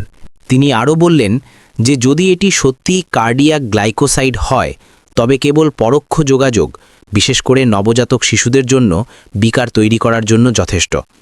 এখন আর কেউ সেই প্রতিবাদ বা ঘৃণা দেখাচ্ছিল না যা আগে দেখানো হয়েছিল। বইয়ের বাইরের জিনিসগুলোকে নাকচ করার পুরনো অভ্যেস এখন সেই বাস্তবতার সামনে হাঁটু গেড়ে বসেছিল যা এইমাত্র ঘটে গিয়েছে। একজন মহিলা ডাক্তার আরিয়ানের দিকে ঘুরলেন এবং তাকে জিজ্ঞেস করলেন। তার কণ্ঠস্বর উঁচু ছিল না, আবার খুব নরমও ছিল না। তিনি শুধু সত্য বুঝতে চেয়েছিলেন। তুমি এই গাছ সম্পর্কে কোথা থেকে জানতে পেরেছিলে? পুরো ঘরে যেন এক মুহূর্তের জন্য নীরবতা ছেয়ে গেল। আরিয়ান হঠাৎ সরাসরি করা প্রশ্নে একটু চমকে উঠল।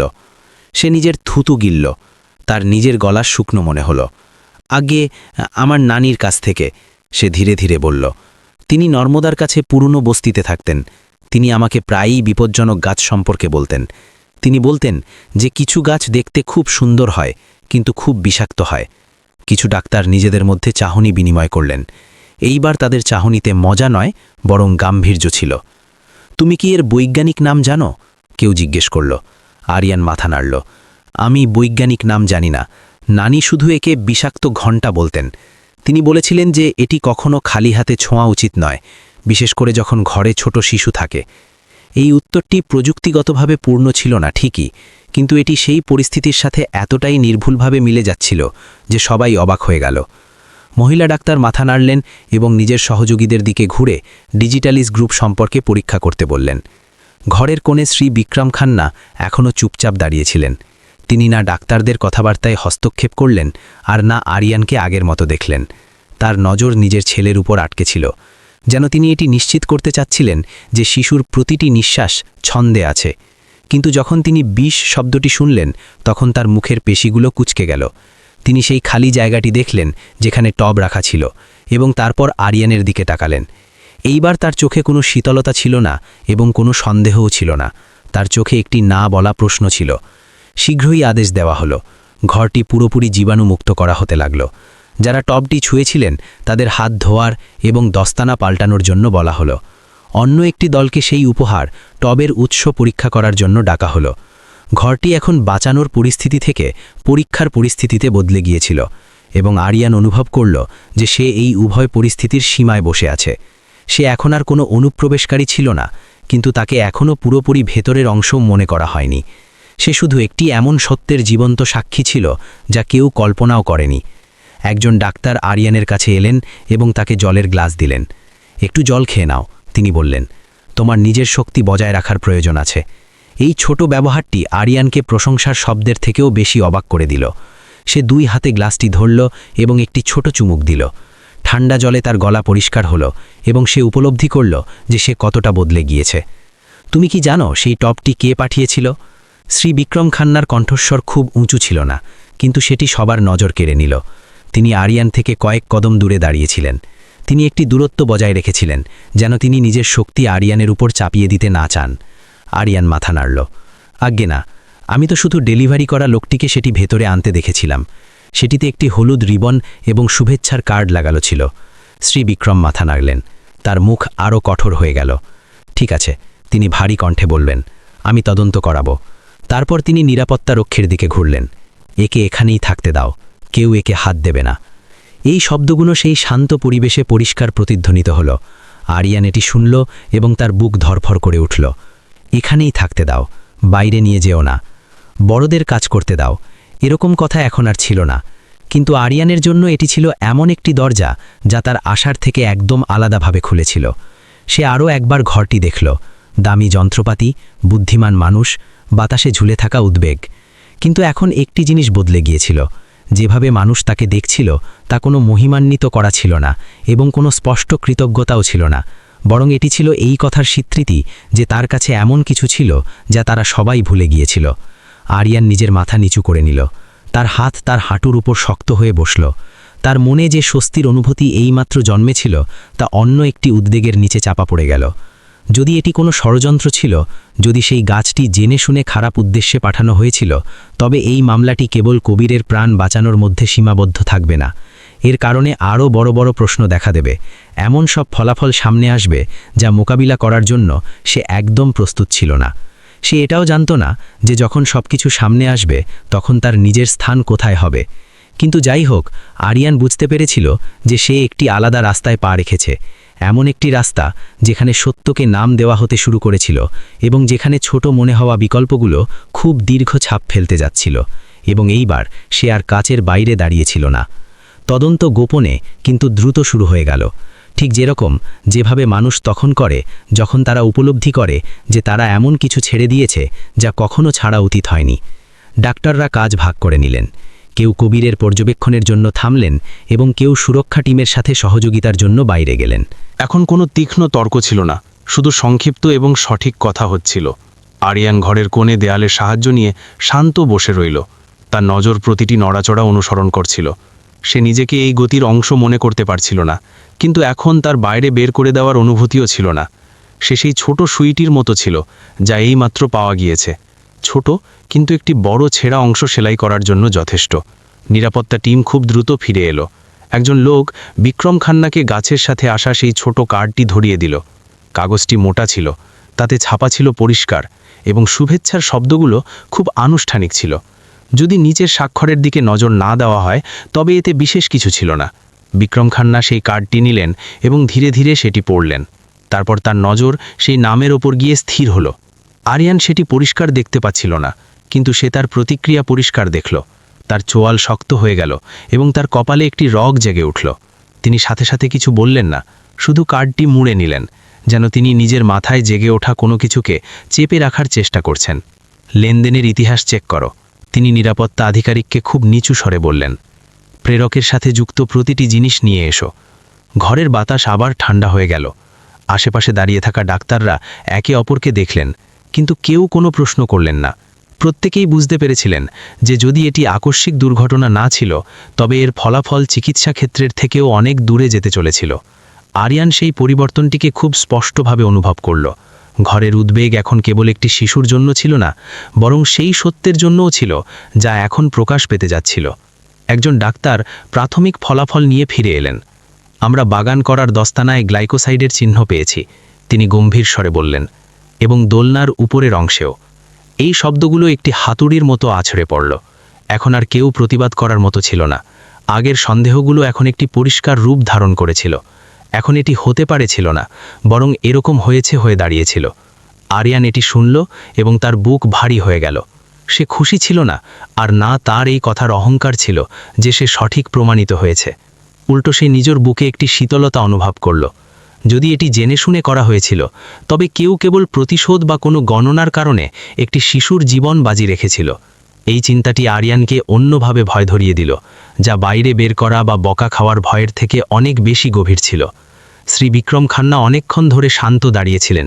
তার দৃষ্টি সেই দোলনার উপর আটকে ছিল, যেখানে কবির এখন আগের থেকেও অনেক বেশি শান্তিতে ঘুমাচ্ছিল। এবং তারপর তিনি ধীরে ধীরে আরিয়ানের দিকে ঘুরলেন। তুমি কি নিশ্চিত? তিনি জিজ্ঞেস করলেন। তার কণ্ঠস্বর এখন শুরুর তুলনায় অনেক নিচু হয়ে গিয়েছিল। যে তোমার নানি এই গাছটিকে এতটাই বিপজ্জনক বলেছিলেন?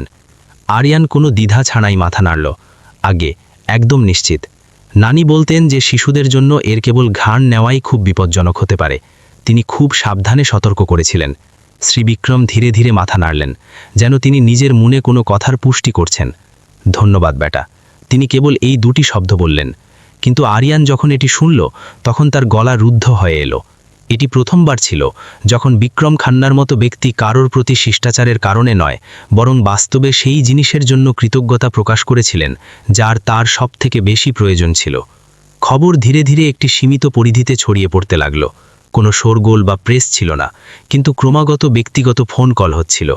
আরিয়ান কথাবার্তার সূক্ষ্ম বিষয়গুলো তো বুঝতে পারল না, কিন্তু সে দেখল যে বড়দের মুখ ধীরে ধীরে বদলে যাচ্ছিল, ক্লান্তি থেকে উত্তেজনায় এবং উত্তেজনা থেকে একটি কঠোর গাম্ভীর্যে। সব কিছু একে একে সামনে রাখা হচ্ছিল, এবং আরিয়ান জানত যে সে নিজের ইচ্ছা ছাড়াই এই ঝড়ের কেন্দ্রের খুব কাছে আছে। একজন মহিলা ডাক্তার আরিয়ানের কাছে এলেন এবং তার চোখের লেভেল পর্যন্ত নিচে বসলেন। তুমি কি ক্লান্ত? তিনি জিজ্ঞেস করলেন। যদি তোমার বিশ্রামের প্রয়োজন হয় তবে আমরা ব্যবস্থা করতে পারি। আরিয়ান মাথা নাড়ল। না, আগে আমি এখানেই থাকতে পারি। তিনি তাকে কিছুক্ষণ আরও দেখলেন এবং তারপর মাথা নাড়লেন। তুমি খুব ভালো কাজ করেছ, তিনি নিচু স্বরে বললেন। তোমার বয়সের প্রত্যেকে এরকম করার সাহস জোগাড় করতে পারে না। আরিয়ান জানত না কি উত্তর দিতে হবে। তার মনে হয়নি যে সে সাহসী, তার শুধু মনে হয়েছিল যে তাকে একটি এমন বিন্দুতে ঠেলে দেওয়া হয়েছে যেখানে যদি সে এগিয়ে না যেত তবে সে নিজেকে সহ্য করতে পারত না। তখনই আরিয়ানের নিজের মায়ের কথা মনে পড়ল। লীলা এখনো পর্যন্ত দেখা দেয়নি। সে অস্থির হয়ে গেল যে মা কোথায় এবং মা কি জানেন যে কি হচ্ছে। এই চিন্তাটি তাকে বিরক্ত করতে লাগল। যদি মা জানতে পারেন যে সে কি করেছে তবে তার প্রথম প্রতিক্রিয়া গর্ব নয় বরং ভয় হবে। তার জন্য ভয় এবং নিজের জন্য ভয়। আরিয়ান এটি বুঝত এবং তার বুক কেঁপে উঠল। ঘরের দরজা খুলল এবং একজন নিরাপত্তা আধিকারিক শ্রী বিক্রম খান্নার কানে কিছু ফিসফিস করলেন। তার মুখ কালো হয়ে গেল। তিনি একটি গভীর নিঃশ্বাস নিলেন এবং এতটা জোরে বললেন যে ঘরের সমস্ত মানুষ শুনতে পেল। টব প্রেরণকারী একজন পুরনো ব্যবসায়িক অংশীদার। সম্প্রতি আমাদের মধ্যে মতপার্থক্য হয়েছিল। পুরো ঘরও শান্ত হয়ে গেল। কেউ আর কিছু জিজ্ঞেস করল না। এই বাক্যটি এটি বোঝার জন্য যথেষ্ট ছিল যে এটি কোনো আকস্মিক দুর্ঘটনা না ছিল। আরিয়ানের নিজের মেরুদণ্ডে একটি শিরশিরানি অনুভব হল। সে জানত না সেই অংশীদার কে, কিন্তু সে এতটুকু বুঝে গিয়েছিল যে যখন বড়দের মামলা পয়সা এবং শক্তির সাথে যুক্ত হয়ে যায় তখন সেগুলো এত সহজে থামে না। শ্রী বিক্রম আবার আরিয়ানের দিকে ঘুরলেন। তুমি এখানেই থাকো, তিনি দৃঢ়ভাবে বললেন, যতক্ষণ না সবকিছু পরিষ্কার হয়ে যায়। আরিয়ান মাথা নাড়ল। তার মনে একটি পরিচিত এবং অপরিচিত অনুভূতি একসাথে জেগে উঠল। অপরিচিত এজন্য কারণ তাকে একটি এমন জায়গায় রাখা হচ্ছিল যেখানে তাকে আগে কেবল বাইরে থাকার অনুমতি ছিল, এবং পরিচিত এজন্য কারণ অসুরক্ষার সেই ভাব এখনও সেরকমই ছিল যা কেবল কিছু স্বীকৃতির শব্দ দিয়ে উধাও হওয়ার ছিল না। সে বুঝে গিয়েছিল যে এই মুহূর্ত থেকে তার জীবন সেই চক্রগুলোতে টেনে নেওয়া হবে যেগুলোর সে কখনো কল্পনাও করেনি। কিন্তু সে এটাও জানত যে যদি সে সময়কে পিছনে নিয়ে যেতে পারত তবুও সে এটাই করত। ছোট্ট কবির দোলনায় পাশ ফিরল এবং আরও নিয়মিতভাবে নিঃশ্বাস নিতে লাগল। সেই হালকা শব্দ একটি নীরব স্মারক ছিল যে সামনে যত ঝড়ই আসুক না কেন অন্তত এই মুহূর্তে একটি জীবনকে বাঁচানো গিয়েছে। আরিয়ান শিশুর দিকে তাকালো এবং তার মনে একটি এমন অনুভূতি জাগল যাকে নাম দেওয়া কঠিন ছিল। এটি পুরোপুরি গর্ব বা স্বস্তি ছিল না, বরং এটি ছিল সেই নিশ্চয়তা যে কিছু কাজ এমন হয় যেগুলি করার পর আবার বাইরে দাঁড়িয়ে থাকা ব্যক্তি হওয়ার কোনো রাস্তা অবশিষ্ট থাকে না। এবং আরিয়ান জানত যে কাহিনীর সবচেয়ে কঠিন অংশ কবিরকে বাঁচানোর মধ্যে ছিল না, বরং সেই সত্য পুরোপুরি প্রকাশ হওয়ার পর আশা আগামীকালের মধ্যে ছিল। গুলমোহর হিলসে রাত খুব দ্রুত ঘিরল। প্রাসাদের আলো এখনও পুরোপুরি জ্বলছিল, কিন্তু এখন সেই আলোতে সেই দেখানো ভাব ছিল না যা সাধারণত থাকে। সেই আলো ঠান্ডা মেঝেতে পড়ছিল এবং সেই বড়দের ক্লান্ত ছায়াগুলোকে টানছিল যারা নিজেদের সহ্য শক্তির থেকেও বেশি দীর্ঘদিন কাটিয়েছে। কবিরকে একটি আলাদা পর্যবেক্ষণ কক্ষে স্থানান্তরিত করা হয়েছিল যা এখন একটি শান্ত এবং সুরক্ষিত ছিল। মেশিনগুলো এখনও সেখানে ছিল, কিন্তু তাদের লয় এখন ধীর এবং স্থিতিশীল হয়ে গিয়েছিল। এটাই ছিল একমাত্র সংকেত যা সবাইকে একটু স্বস্তির নিঃশ্বাস ফেলার সাহস দিয়েছিল। আরিয়ানকে বারান্দায় বাইরে আনা হয়েছিল। কেউ তাকে কোথাও যাওয়ার জন্য বলেনি এবং কেউ তাকে তাড়িয়েও দেয়নি। সে দেওয়ালের পাশে একটি লম্বা বেঞ্চে বসেছিল। তার হাত তার উরুর উপর ছিল এবং তার পিঠ অজান্তেই সোজা ছিল। সে ক্লান্ত তো ছিল, কিন্তু ঘুমাতে পারছিল না। তার মাথায় প্রতিটি ছবি বারবার ঘুরছিল। সেই টব, জানালার কিনারা, কবিরের নীল হয়ে আসা মুখ এবং মেশিনের কান ফাটানো অ্যালার্ম। সে ভাবল যে যদি সে কিছু মিনিট আরও ইতস্তত করত বা যদি সে একটু আরও ভয় পেত তবে কি হতো। এই চিন্তাটি তার পেটে মোচড় দিয়ে উঠল। বারান্দার শেষে পদশব্দ শোনা গেল। আরিয়ান মাথা তুলল এবং যখন সে নিজের মাকে চিনতে পারল তখন তার বুক জোরে ধরফর করতে লাগল। লীলা কাছে এলো। তার পরিচারিকার ইউনিফর্ম সেরকমই ছিল। চুল আগের থেকে বেশি এলোমেলো ছিল এবং চোখ লাল ছিল। আরিয়ানকে দেখেই সে এক মুহূর্তের জন্য থমকে গেল, যেন নিজের চোখের ওপর বিশ্বাস নেই, এবং তারপর দৌড়ে তাকে জড়িয়ে ধরল। হে ভগবান, আমার ব্যাটা, সে ফিসফিস করল। তার কণ্ঠস্বর কাঁপছিল। তুমি আমাকে মৃত্যুর সীমা পর্যন্ত ভয় পাইয়ে দিয়েছিলে। আরিয়ান নিজের মুখ নিজের মায়ের কাঁধে লুকিয়ে নিল। ওয়াশিং পাউডার এবং ঘামের সেই পরিচিত গন্ধ তাকে একটু হালকা অনুভব করালো। আমাকে ক্ষমা করো মা, সে নিচু স্বরে বলল। আমার কাছে আপনাকে বলার সময় ছিল না। লীলা তাকে নিজের থেকে একটু দূরে সরালো, তার কাঁধগুলো শক্ত করে ধরল এবং সরাসরি তার চোখের দিকে তাকালো। সেই চাহনিতে ভয়, তিরস্কার, উদ্বেগ এবং একটি এমন গভীর অনুভূতি ছিল যা আরিয়ান আগে কখনো এত স্পষ্টতার সাথে দেখেনি। তোমার কি ধারণাও আছে যে তুমি এখন কি করেছ? সে নিচু স্বরে জিজ্ঞেস করল। যদি তোমার কিছু হয়ে যেত তবে আমি। গলা রুদ্ধ হয়ে যাওয়ার কারণে সে আর কথা বলতে পারল না। আমি জানি মা, আরিয়ান নজর না সরিয়ে উত্তর দিল। কিন্তু যদি আমি এরকম না করতাম তবে কবির মারা যেত। সেই বাক্যটি তাদের দুজনের মধ্যে ভারী কিন্তু পরিষ্কার হয়ে পড়ল। লীলা কিছুক্ষণের জন্য নিজের চোখ বন্ধ করল, যেন সে নিজের ভয়কে গেলার চেষ্টা করছে। যখন সে চোখ খুলল তখন তার কণ্ঠস্বর একটু কোমল হয়ে গিয়েছিল, কিন্তু তবুও কাঁপছিল। আমি তোমাকে দোষ দিচ্ছি না, সে বলল। আমি শুধু ভয় পেয়ে গিয়েছি। আমার ভয় হয় যে এই দুনিয়া তোমার মতো শিশুদের সাথে দয়ালু নয়। আরিয়ান কোনো উত্তর দিল না। সে এই কথাটি অন্য কারোর থেকেও ভালো বুঝত। তখনই একজন নিরাপত্তা কর্মী এলো এবং তাদের দুজনকে সম্মানপূর্বক পাশের একটি ছোট ঘরে নিয়ে গেল। সেটি কোনো জিজ্ঞাসাবাদ কক্ষ ছিল না এবং কোনো বিশ্রাম কক্ষও ছিল না, বরং একটি ব্যক্তিগত স্থান ছিল যেখানে শান্তিতে কথা বলা যায়। কিছু মিনিট পর শ্রী বিক্রম খান্না ভেতরে এলেন। এখন তার মধ্যে সেই সব সময়ের শীতলতা ছিল না। তিনি নিজের কোট খুলে ফেলেছিলেন। শার্টের হাতাগুলো উপরে তোলা ছিল এবং তার মুখে গভীর ক্লান্তি পরিষ্কার দেখা যাচ্ছিল। তিনি কিছুক্ষণ মা ছেলেকে দেখলেন এবং তারপর আগে বলতে শুরু করলেন। লীলা, তিনি ধীর এবং পরিষ্কার কণ্ঠে বললেন, আমি সরাসরি কথা বলতে চাই। লীলা নিজের মাথা একটু নিচু করল এবং আরিয়ানের হাত শক্ত করে ধরল।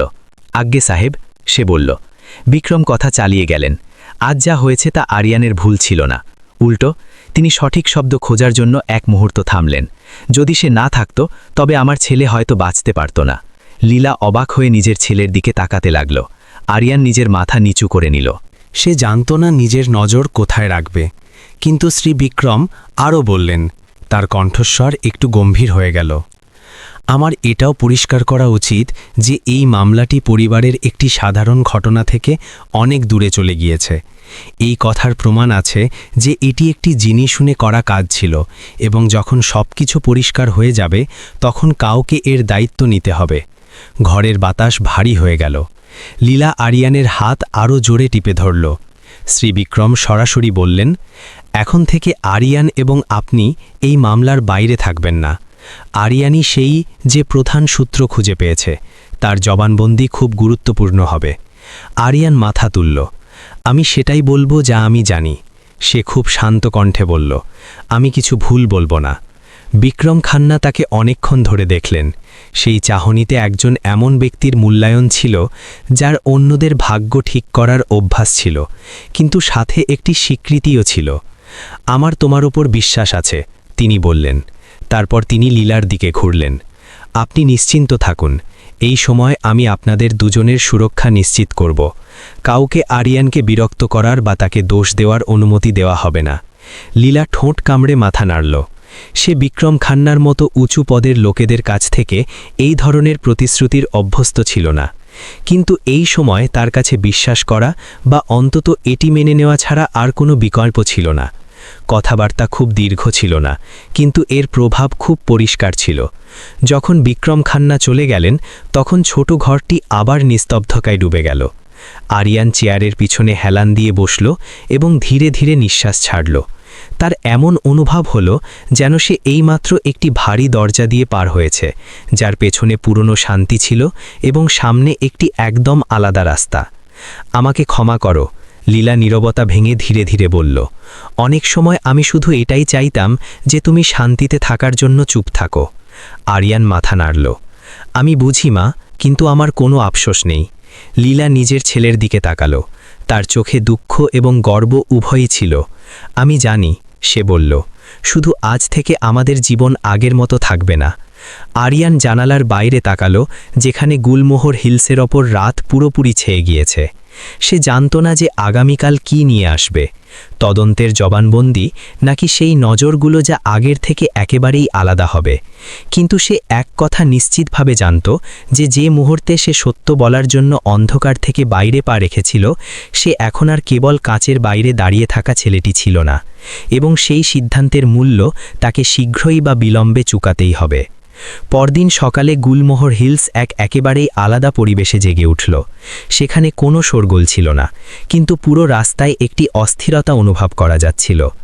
আরিয়ান সেই ছোট ঘরের জানালার পাশে দাঁড়িয়েছিল যা তাদের দুজনের জন্য ব্যবস্থা করা হয়েছিল, এবং নিচে সেই বাগানটিকে দেখছিল যাকে এত পূর্ণতার সাথে সাজানো হয়েছে। মালিরা বরাবরের মতো কাজ করছিল, কিন্তু তাদের গতিবিধি ছিল কিছুটা সতর্ক এবং তাদের দৃষ্টি বারবার প্রধান অট্টালিকার দিকে ফিরছিল। খবর এখনও বাইরে আসেনি, কিন্তু ঘটনা এখন আর চার দেওয়ালের ভেতরে সীমাবদ্ধ ছিল না। যেভাবে মানুষ নিচু স্বরে কথা বলছিল তা দেখে আরিয়ান বুঝে গিয়েছিল। লীলা দ্রুত 2 বাটি নুডলস তৈরি করল এবং আরিয়ানের সামনে রাখল। একটু খেয়ে নাও বেটা, সে নিজের কণ্ঠস্বর স্বাভাবিক রাখার চেষ্টা করে বলল। আরিয়ান চামচ দিয়ে কিছু নুডলস তুলল, কিন্তু তার মুখ ছিল বিস্বাদ।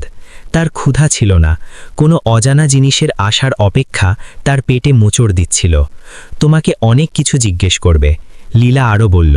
তার দৃষ্টি নিজের ছেলের থেকে সরছিল না। তুমি শুধু সত্য বলবে, না কম না বেশি। আরিয়ান মাথা নাড়ল।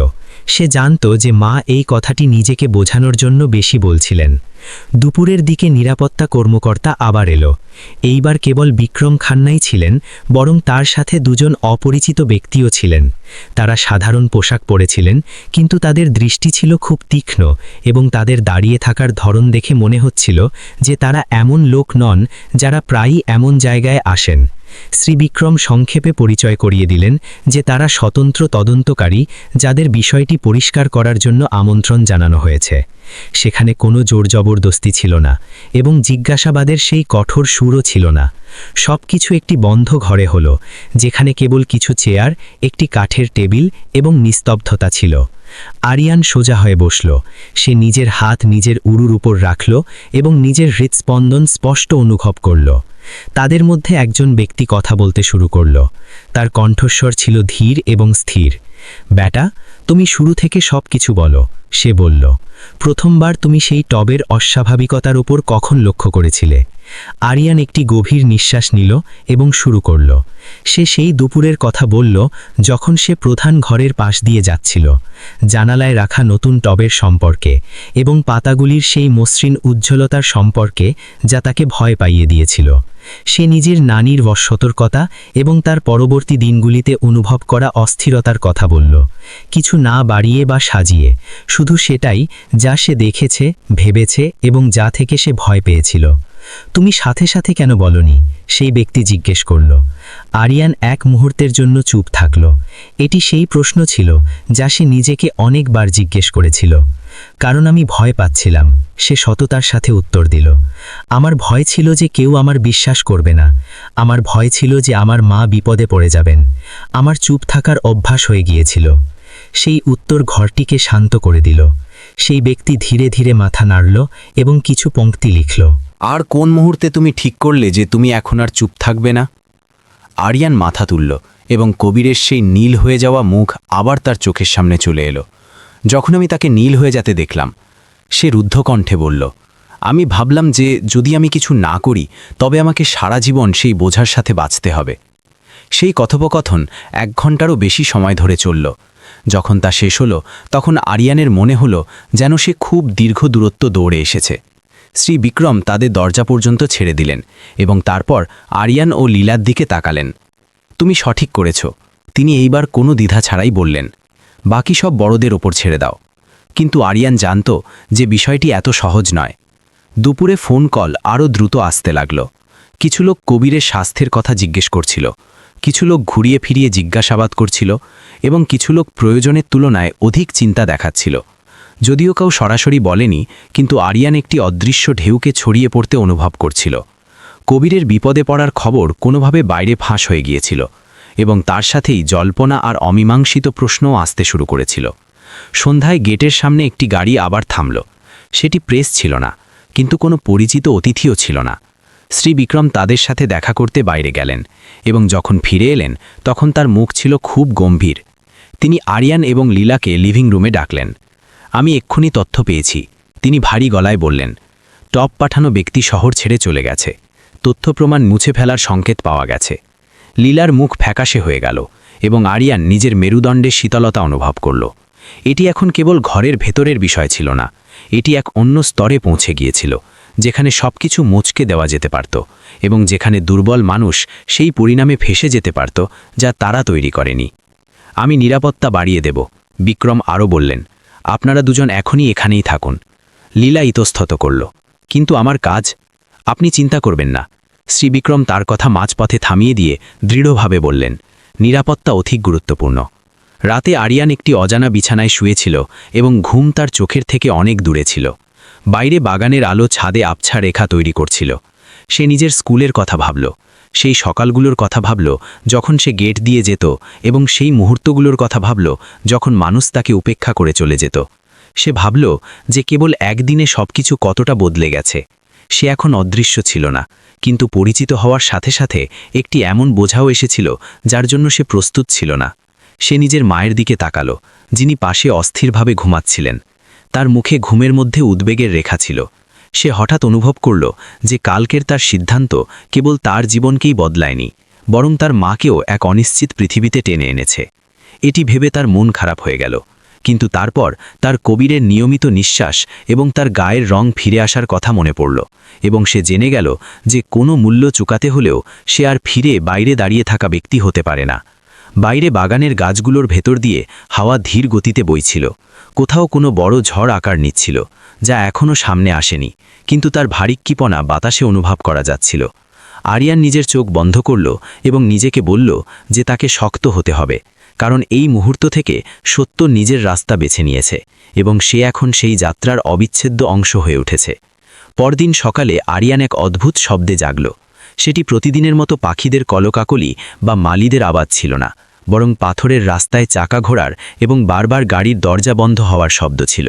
সে পর্দা সরিয়ে নিচে দেখল। অট্টালিকার গেটের সামনে অনেকগুলো গাড়ি সারিবদ্ধভাবে দাঁড়িয়েছিল। সেগুলোতে প্রেসের কোনো চিহ্ন ছিল না, এবং সেগুলো অতিথিদের গাড়িও ছিল না। গাড়ি থেকে নামা লোকেরা ছিল আনুষ্ঠানিক পোশাকে। তারা দ্রুত হাঁটছিল এবং তাদের দৃষ্টি প্রতিটি জিনিসের সূক্ষ্মভাবে পর্যবেক্ষণ করছিল। আরিয়ান বুঝে গেল যে বিষয়টির ভয় তাকে এবং তার মাকে সারা রাত তাড়া করছিল তা অবশেষে এসেই গেল। লীলাও জেগে গিয়েছিল। সে আরিয়ানের পেছনে দাঁড়িয়ে চুপচাপ সেই দৃশ্য দেখতে থাকল এবং তারপর একটি দীর্ঘ নিঃশ্বাস ছাড়ল। তারা এসে গেছে, সে নিচু স্বরে বলল। এটি স্পষ্ট ছিল না যে সে আরিয়ানকে বলছে নাকি নিজেকে। 10 মিনিটও কাটেনি যে নিরাপত্তাকর্মী দরজা ধাক্কালো এবং তাদের দুজনকে লিভিং রুমে আসার জন্য বলল। এখন সেটি কোনো ছোট ব্যক্তিগত ঘর ছিল না, বরং অট্টালিকার প্রধান লিভিং রুম ছিল। সেই জায়গা যেখান থেকে আরিয়ান আগে কেবল মালপত্র নেওয়ার সময় দ্রুত পার হতো। এখন সে একটি চামড়ার চেয়ারে বসেছিল। তার পিঠ ছিল সোজা এবং হাত উরুর ওপর। তার কাছে সেই সব কিছু খুব অদ্ভুত এবং উত্তেজনাপূর্ণ মনে হচ্ছিল। শ্রী বিক্রম খান্না সেখানে কিছু অন্য লোকেদের সাথে উপস্থিত ছিলেন, যাদের আরিয়ান উকিল এবং তদন্ত কর্মকর্তা হিসেবে চিনতে পারল। কেউ প্রয়োজনের তুলনায় অধিক বন্ধুত্ব সুলভ ছিল না, কিন্তু সেখানে কোনো শত্রুতাও ছিল না। তাদের সবার মুখে ছিল এক সমান গাম্ভীর্য। আমাদের কিছু বিষয় স্পষ্ট করতে হবে, এক মধ্যবয়স্ক ব্যক্তি ধীর এবং গম্ভীর স্বরে শুরু করলেন, শিশুর সুরক্ষা এবং আগত পরিণামের জন্য। আরিয়ান নাড়ল। সে এর জন্য প্রস্তুত ছিল, কিন্তু যখন সেই মুহূর্তটি বাস্তবে এলো তখন তার হৃৎপিণ্ড জোরে ধরফর করতে লাগল। সেই ব্যক্তি নিজের কথা চালিয়ে গেলেন এবং এইবার সরাসরি আরিয়ানকে প্রশ্ন করলেন, তুমি কি এই কথার সত্যতা নিশ্চিত করতে পারো যে তুমি টগে সেই অস্বাভাবিকতা কবিরের অবস্থা খারাপ হওয়ার আগেই দেখেছিলে? হ্যাঁ, আরিয়ান উত্তর দিল, প্রায় 3 দিন আগে, এবং আমি তখন সাথে সাথে বলিনি। আজ্ঞে না, আরিয়ান ধীরে ধীরে বলল, কারণ আমি নিশ্চিত ছিলাম না এবং আমার ভয় করছিল। সেখানে কোনো সমালোচনা হলো না। সেই ব্যক্তি কেবল মাথা নেড়ে কিছু লিখলেন। অন্য একজন ব্যক্তি টেবিলের উপর কিছু রঙিন ছবি রাখল। সেই টব, জানালার কিনারা, বাগান করার দস্তানা এবং দোলনা, এই সব কিছুই আমরা সংগ্রহ করেছি, সে বলল। বিশ্লেষণের ফলাফল সেই বিষক্রিয়ার সাথে মিলে যাচ্ছে যার বর্ণনা তুমি দিয়েছিলে। আরিয়ান সেই ছবিগুলো দেখল এবং তার মনে একটি খুব অদ্ভুত অনুভূতি জাগল।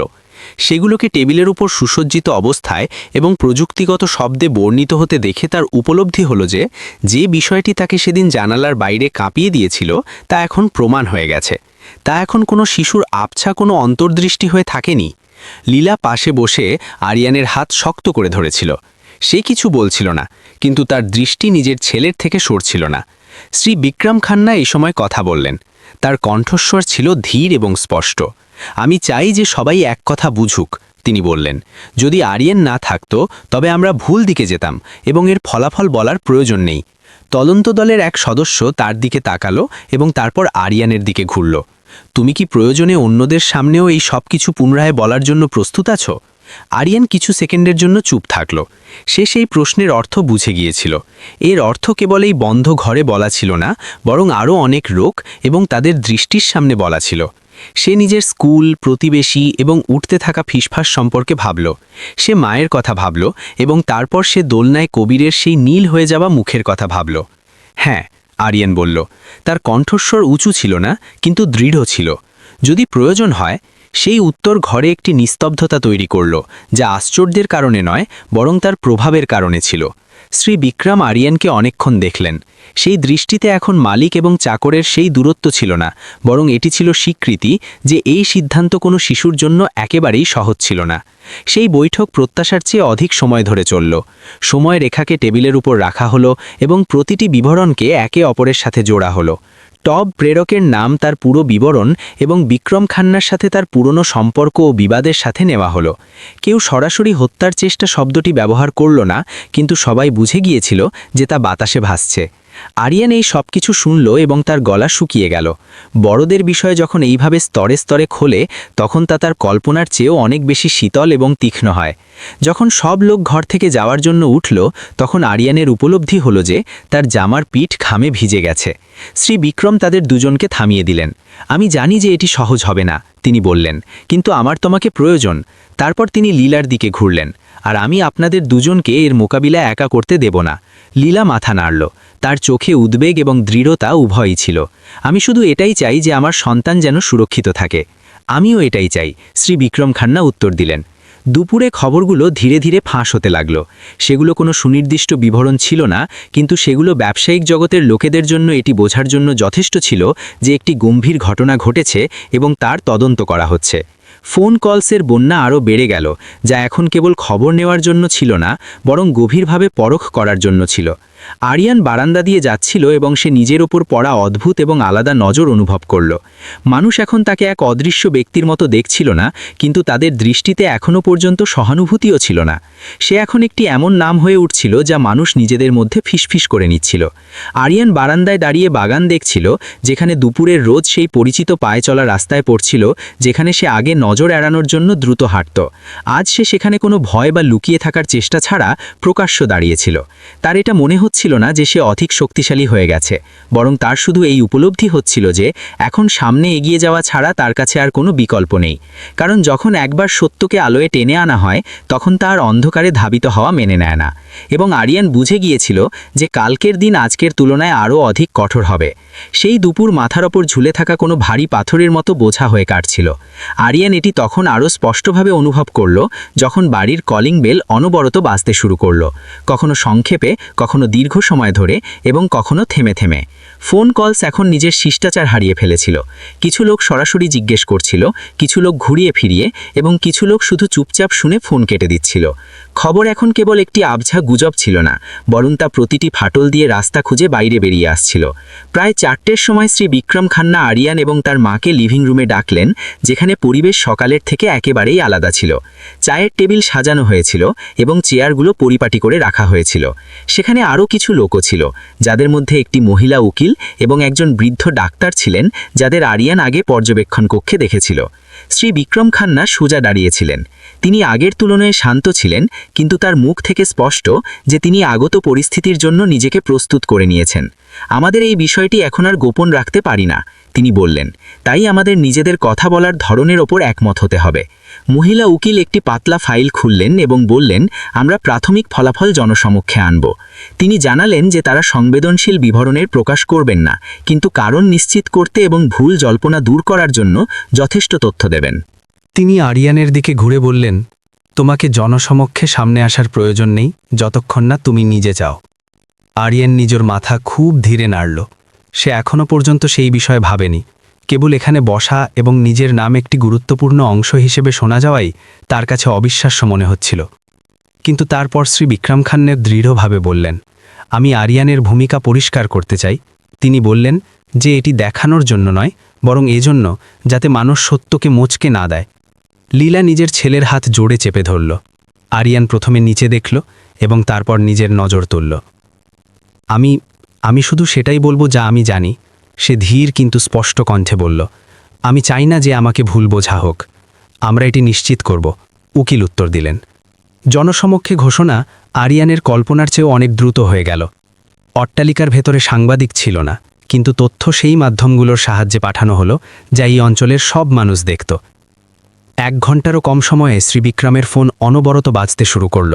প্রশ্ন এখন আরও গভীর এবং তীক্ষ্ণ হতে শুরু করেছিল। মানুষ জিজ্ঞেস করছিল যে এটি কি বাস্তবে বিষ ছিল? সেই ছেলের ভূমিকা কি?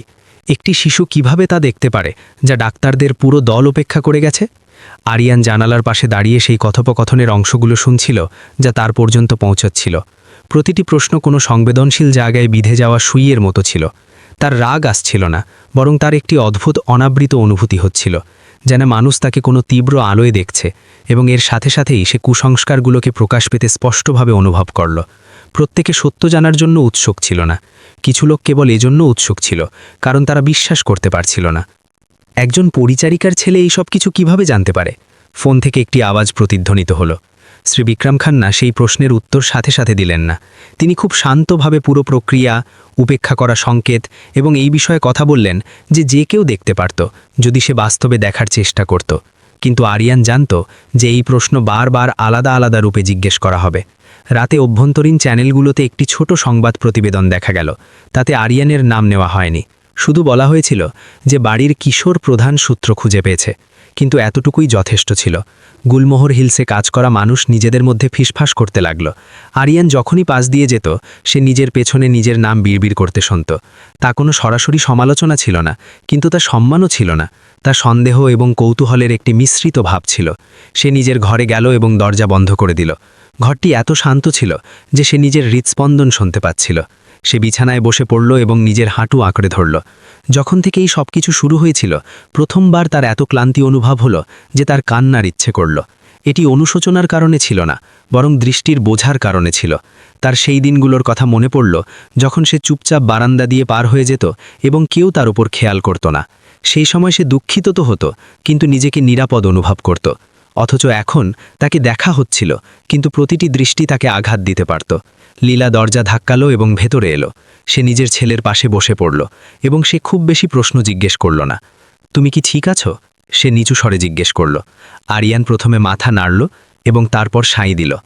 আমি শুধু ক্লান্ত মা, সে বলল। লীলা একটি দীর্ঘ নিঃশ্বাস নিল এবং নিজের ছেলের পিঠে হাত রাখল। আমি জানি বেটা, সে বলল। মানুষ অনেক কথা বলবে, কিন্তু তুমি শুধু এক কথা মনে রাখবে, যে সত্য অন্যদের কথায় বদলায় না। আরিয়ান নিজের মাথা মায়ের কাঁধে ঠেকিয়ে দিল। সেই শব্দগুলো তাকে পুরোপুরি হালকা তো করল না, কিন্তু সেগুলো তাকে ভেঙে যাওয়া থেকে বাঁচাতে যথেষ্ট ছিল। সেই রাতে শ্রী বিক্রম খান্না আরিয়ানকে বারান্দায় ডাকলেন। দূরে শহরের আলো ঝিকমিক করছিল, যা অট্টালিকার শান্তি থেকে একেবারেই আলাদা ছিল। তোমাকে একটি খুব অস্বস্তিকর পরিস্থিতিতে ফেলে দেওয়া হয়েছে, তিনি কোনো ভূমিকা ছাড়াই বললেন। কিন্তু তুমি কিছু ভুল করনি। আরিয়ান অন্ধকার বাগানের দিকে তাকালো। আমি মানুষের ঘৃণা থেকে ভয় পাই না, সে ধীরে ধীরে বলল। আমার শুধু এই বিষয়ে ভয় হয় যে মানুষ সত্যকে দেখতেই চায় না। শ্রী বিক্রম কিছু সেকেন্ডের জন্য চুপ থাকলেন। এজন্যই মানুষের তোমাকে প্রয়োজন, তিনি বললেন। এজন্য নয় যে তুমি অন্য কারোর চেয়ে বেশি বিশেষ, বরং এজন্য কারণ তুমি তখন দেখলে যখন বাকি লোকেরা দেখা ছেড়ে দিয়েছিল। আরিয়ান কোনো উত্তর দিল না। সে বুঝে গিয়েছিল যে এখন এই সংঘাত কোনো বন্ধ ঘর পর্যন্ত সীমাবদ্ধ ছিল না। এটি এখন বাইরের পৃথিবীতে বেরিয়ে পড়েছে, যেখানে কুসংস্কার এবং শক্তি প্রায়ই সত্যকে আবঝা করে দেয়, এবং সে যতই ছোট না কেন এখন এর কেন্দ্রে দাঁড়িয়েছিল। দূরে শহরের আলো জাগ্রত চোখের মতো পলক ফেলছিল। আরিয়ান গভীর নিঃশ্বাস নিল এবং রাতের শীতলতা অনুভব করল। সে জানত যে কাল সত্যের আরও কঠিন পরীক্ষা হবে, কিন্তু সে এটাও জানত যে যদি সে এখন পিছিয়ে যায়, তবে এতদিন পর্যন্ত করা সব কিছু বৃথা হয়ে যাবে। তাই সে সেখানেই স্থির দাঁড়িয়ে থাকল এবং আর অন্ধকারে লুকিয়ে থাকল না। পরদিন সকালে গুলমোহর হিলস কোনো বন্ধ দুর্গের মতো শান্ত ছিল না। খুব সকাল থেকেই প্রধান গেটের দিকে যাওয়া রাস্তায় অপরিচিত গাড়ি দাঁড়িয়ে থাকতে শুরু করেছিল। সেখানে কোনো শোরগোল ছিল না, কিন্তু তাদের উপস্থিতি পরিবেশকে ভারী করে দিয়েছিল। আরিয়ান জানালার পেছন থেকে দেখছিল এবং তার সেরকমই অনুভব হলো যেমনটা সেদিন হয়েছিল যখন সে প্রথমবার সেই টপটি দেখেছিল। শুধু তফাৎ এই ছিল যে এইবার সে বাইরের ব্যক্তি ছিল না। লীলা খুব ধীরে ধীরে নাস্তা তৈরি করছিল। সে প্রতিটি বাসন এমনভাবে ধুয়ে মুছছিল যেন সে নিজেকে শান্ত রাখার জন্য নিজের পরিচিত রুটিনকে আঁকড়ে ধরতে চেষ্টা করছিল। তারা আজ আরও তথ্য শেয়ার করবে, সে পেছনে না ফিরেই বলল। সাহেব এটাই বলেছেন। আরিয়ান মাথা নাড়ল। সে আগেই আন্দাজ করে নিয়েছিল যে রাতভর খবর ফাঁস হবার পর এখন সবকিছু পরিষ্কার করা ছাড়া আর কোনো উপায় ছিল না। কিন্তু সে সত্য থেকে নয়, বরং মানুষের দ্বারা তা গ্রহণ করার ধরন থেকে ভয় পাচ্ছিল। সে খুব ভালো করে বুঝত যে মাঝে মাঝে মানুষ ভুল জিনিস থেকে ঘৃণা করে না, বরং তারা এই বিষয়টিকে ঘৃণা করে যে তারা নিজেরা ভুল প্রমাণিত হয়েছে। প্রায় 9টার সময় আরিয়ানকে একটি বড় পাঠাগারে ডাকা হলো, যেখানে সে প্রথমবার পা রাখছিল। লম্বা টেবিল, চামড়ার চেয়ার এবং সাদা আলো, সেখানকার প্রতিটি জিনিসে গুরুত্বপূর্ণ সিদ্ধান্তের গাম্ভীর্য ছিল। সেখানে আগের তুলনায় অধিক লোক ছিল, আইনি প্রতিনিধি, প্রধান ডাক্তার এবং কিছু এমন লোক যাদের আরিয়ান চিনত না, কিন্তু তাদের উপস্থিতি থেকে শক্তির অনুভব হচ্ছিল। যখন সব বসে পড়ল, তখন শ্রী বিক্রম খান্না দাঁড়ালেন। আমরা সরাসরি কথা বলবো। তিনি কোনো ভূমিকা ছাড়াই শুরু করলেন। তিনি পাশে বসা এক বৃদ্ধ ব্যক্তিকে ইশারা করলেন, যিনি পেছনের বড় স্ক্রিন চালু করলেন। স্ক্রিনে বিস্তারিত বিশ্লেষণের ফলাফল, গাছের বিষাক্ত গঠন, তার ছড়িয়ে পড়ার স্তর এবং সময়ের উপাত্ত দেখা যেতে লাগল। প্রযুক্তিগত শব্দ এবং গ্রাফ সেখানে ভরা ছিল, কিন্তু যে বিষয়টি পুরো ঘরে নিস্তব্ধতা তৈরি করল তা ছিল চূড়ান্ত সিদ্ধান্ত। এটি কোনো দুর্ঘটনা নয়, সেই ব্যক্তি স্পষ্টভাবে বললেন। এই গাছটিকে জেনে শুনে বেছে নেওয়া হয়েছিল। তারা জানালেন যে টবটিকে বিষ ছড়ানোর জন্য একেবারে নির্ভুল জায়গায় রাখা হয়েছিল এবং এটি পাঠানোর সময় শিশুর সবচেয়ে দুর্বল শারীরিক অবস্থার সাথে মিলে যাচ্ছিল। সেই শব্দগুলো হাতুড়ির আঘাতের মতো পড়ল। আরিয়ান অনুভব করল যে তার হৃৎপিণ্ড জোরে ধরফর করছে। যদিও সে এর জন্য প্রস্তুত ছিল, তবু সত্যকে এত স্পষ্টতার সাথে শোনা তাকে শিউরে দিল। শ্রী বিক্রম খান্না আরও বললেন, তার কণ্ঠস্বর ধীর কিন্তু দৃঢ় ছিল, আমরা সেই ব্যক্তিকে শনাক্ত করে ফেলেছি যে এটি পাঠিয়েছিল। এটি কোনো অনুমান নয়, বরং প্রমাণ। তিনি এক মুহূর্তের জন্য থামলেন, যাতে সবার নজর তার ওপর থাকে। এবং যদি আরিয়ান না থাকত, তবে আমরা সবাই ভুল দিকে পথ হারাতাম এবং কারণ না বুঝে একটি শিশুকে হারিয়ে ফেলতাম। অনেক দৃষ্টি আরিয়ানের দিকে ঘুরল, যা এখন কেবল কৌতূহল ছিল না, বরং তাতে এক ধরনের বিভ্রান্তিও ছিল, কারণ সেই ঘরে উপস্থিত সকল শিক্ষিত, শক্তিশালী এবং জ্ঞানী লোকেদের মাঝে সেই একটি শিশুই ছিল যে সবার আগে সত্যকে দেখেছিল। একজন ডাক্তার দাঁড়ালেন, তার কণ্ঠস্বর রুদ্ধ ছিল। আমি একটি কথা বলতে চাই, সে বলল। আমরা যন্ত্র এবং পরীক্ষায় এত জড়িয়ে পড়েছিলাম যে আমরা আমাদের পরিবেশ এবং এই ছেলেটিকে পুরোপুরি উপেক্ষা করে গেছি। সে আরিয়ানের দিকে তাকিয়ে নিজের মাথা একটু নিচু করল। এটি আমাদের খুব বড় ভুল ছিল। ঘরের পরিবেশ পুরোপুরি বদলে গেল। এখন তা উত্তেজনাপূর্ণ সংঘাত ছিল না, বরং পুরনো বিশ্বাসের ভেঙে যাওয়া ছিল। আরিয়ান বুঝতে পারছিল না যে সে কী প্রতিক্রিয়া দেবে। তার কোনো জয়ের অনুভব হচ্ছিল না, তার শুধু একটি শূন্যতা অনুভব হচ্ছিল, যেন যে বিষয়টি নিয়ে সে এখন পর্যন্ত ভয় পাচ্ছিল তাকে অবশেষে নাম দেওয়া হয়েছে। শ্রী বিক্রম খান্না চারপাশে দেখলেন এবং নিচু স্বরে বললেন, আজ থেকে আমরা কেবল একটি মামলা সমাধান করছি না, বরং আমাদের এটাও দেখতে হবে যে আমরা অন্যদের কোন নজরে দেখি। তিনি আরিয়ানের দিকে ঘুরে বললেন, তুমি আমার ছেলেকে এজন্য বাঁচাওনি কারণ তুমি কোনো বিশেষ পদে ছিলে, বরং এজন্য বাঁচিয়েছ কারণ তুমি বেঁচে থাকার জন্য জিনিসগুলোকে কাছ থেকে দেখার অভ্যাস গড়েছিলে। সেই কথা আরিয়ানের গলা ভরিয়ে দিল। তার সেই মুহূর্তগুলোর কথা মনে পড়ল, যখন সে চুপচাপ বারান্দার কোণে দাঁড়িয়ে থাকত এবং মানুষ তাকে বাতাসের মতো পার হয়ে যেত। সে কখনো ভাবেনি যে সেই দিনগুলোই তাকে সেই ক্ষমতা দেবে যা অন্যদের কাছে ছিল না। সেই বৈঠক শীঘ্রই শেষ হয়ে গেল, কিন্তু তার প্রভাব নয়। যখন মানুষ ঘর থেকে বাইরে যেতে লাগল, তখন এখন আর আরিয়ানকে কেউ বাইরের ব্যক্তি মনে করছিল না। কিছু লোক থামল এবং তার দিকে মাথা নাড়ল, কিছু লোক সংক্ষেপে ধন্যবাদ জানালো। সেগুলো ছোট ব্যবহার ছিল, কিন্তু আরিয়ানের জন্য সেগুলো এক বড় খোলা দরজার মতো ছিল। আরিয়ান বারান্দায় বেরোল, যেখানে দুপুরের রোদ মেঝেতে পড়ছিল। সে এক মুহূর্তের জন্য সেখানে দাঁড়িয়ে থাকল এবং গভীর নিঃশ্বাস নিল। সে জানত যে এটি শেষ নয়। অপরাধীর এখনও জনসম্মুখে আসা বাকি এবং আইনি বিবাদ এখনও সামনে। কিন্তু এক কথা যা বদলে গিয়েছিল তা হলো সত্য এখন চাপা ছিল না এবং এই কাহিনীতে আরিয়ানের স্থানও এখন নির্দিষ্ট ছিল। আরিয়ান সেই বৈঠক কক্ষের দিকে পেছনে ফিরে তাকালো। প্রথমবার তার সেই স্থানটি পড়ায়া মনে হলো না। তার অনুভব হলো যে সে এখন এই পৃথিবীর অংশ, এজন্য নয় যে সে অনুমতি পেয়েছে, বরং এজন্য কারণ সে নিজের পছন্দ থেকে এতে প্রবেশ করেছে। এবং সে বুঝে নিল যে সবচেয়ে বড় পরিবর্তন এটি নয় যে অপরাধী কী শাস্তি পাবে, বরং এটি যে আজকের পর কেউ খুব সহজে বলতে পারবে না যে আরিয়ানের মতো শিশু গুরুত্বপূর্ণ নয়। সেই বৈঠকের 3 দিন পর ঘটনাক্রম আরিয়ানের কল্পনার চেয়েও দ্রুত রইল। এখন কোনো ফিসফিস বা জল্পনা ছিল না। সত্যকে খুব শীতল এবং পরিষ্কারভাবে ফাইল আর প্রমাণের সাথে সবার সামনে লিখে দেওয়া হয়েছিল। টপ পাঠানো ব্যক্তিকে ধরে নেওয়া হলো এবং তার সকল গোপন সম্পর্ক একে একে আলোয় এলো। সেখানে সিনেমার মতো কোনো শোরগোল ছিল না, শুধু সেই লোকেদের মুখ ফ্যাকাশে হয়ে গিয়েছিল যাদের মনে হয়েছিল যে তাদের শক্তি তাদের সত্য থেকে বাঁচিয়ে নেবে। আরিয়ান সেই আইনি কার্যপ্রণালীগুলিতে জড়িত ছিল না। সে নিজের মায়ের সাথে বাগানের দিকে খোলা সেই ছোট ঘরে বসে থাকত এবং খবর শুনত। লীলা চুপচাপ শুনত এবং মাঝে মাঝে দীর্ঘশ্বাস ফেলত। তাহলে এখন এই সব কিছু শেষ হলো, সে নিজেকেই বলল। কিন্তু আরিয়ান জানত যে বড়দের জন্য শেষ কখনো একটি পূর্ণচ্ছেদ হয় না, বরং তা ফলাফলের এক দীর্ঘ শৃঙ্খল হয়।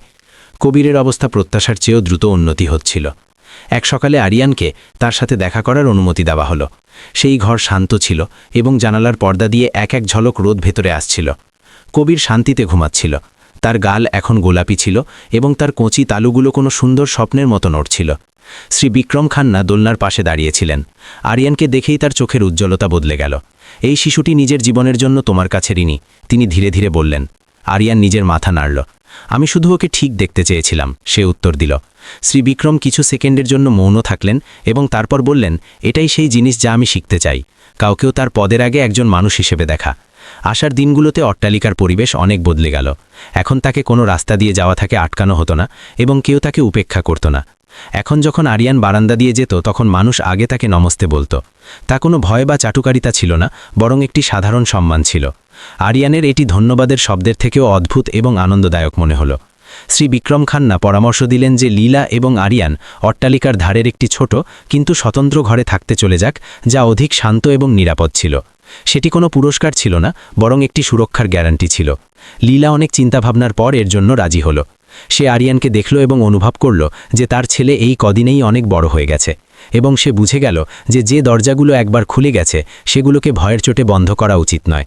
ঘর বদলানোর সময় আরিয়ান সেই পুরনো ঘরটিকে শেষবার দেখল, যেখানে সে নিজেকে গুটিয়ে রাখত এবং ভাবত যে চুপ থাকাই সবচেয়ে নিরাপদ। তার সেই ঘরটির প্রতি ঘৃণা ছিল না, কিন্তু সে জানত যে এখন সে আর ফিরে সেরকম হতে পারবে না। সবকিছু পুরোপুরি শান্ত হওয়ার আগে শ্রী বিক্রম তাকে বারান্দায় ডাকলেন। দূরে শহরের আলো এখন আরিয়ানকে ছোট অনুভব করাচ্ছিল। আমি একটি ট্রাস্ট ফান্ড শুরু করছি, তিনি বললেন। এটি আমার নামে নয়, বরং তোমার নানির নামে হবে। আরিয়ান স্তব্ধ হয়ে গেল। তোমার নানি তোমাকে এক খুব দুর্লভ জিনিস দিয়েছিলেন, কেবল পুঁথিগত জ্ঞান নয়, বরং একটি দৃষ্টি, শ্রী বিক্রম বললেন। আমি চাই যে সেই দৃষ্টি আরও মানুষের কাছে পৌঁছাক। আরিয়ান কিছু বলতে পারল না, তার গলা ভরে এলো। তার সেই দুপুরগুলোর কথা মনে পড়ল যখন নানি তাকে ধৈর্য ধরে সবকিছু বোঝাতেন।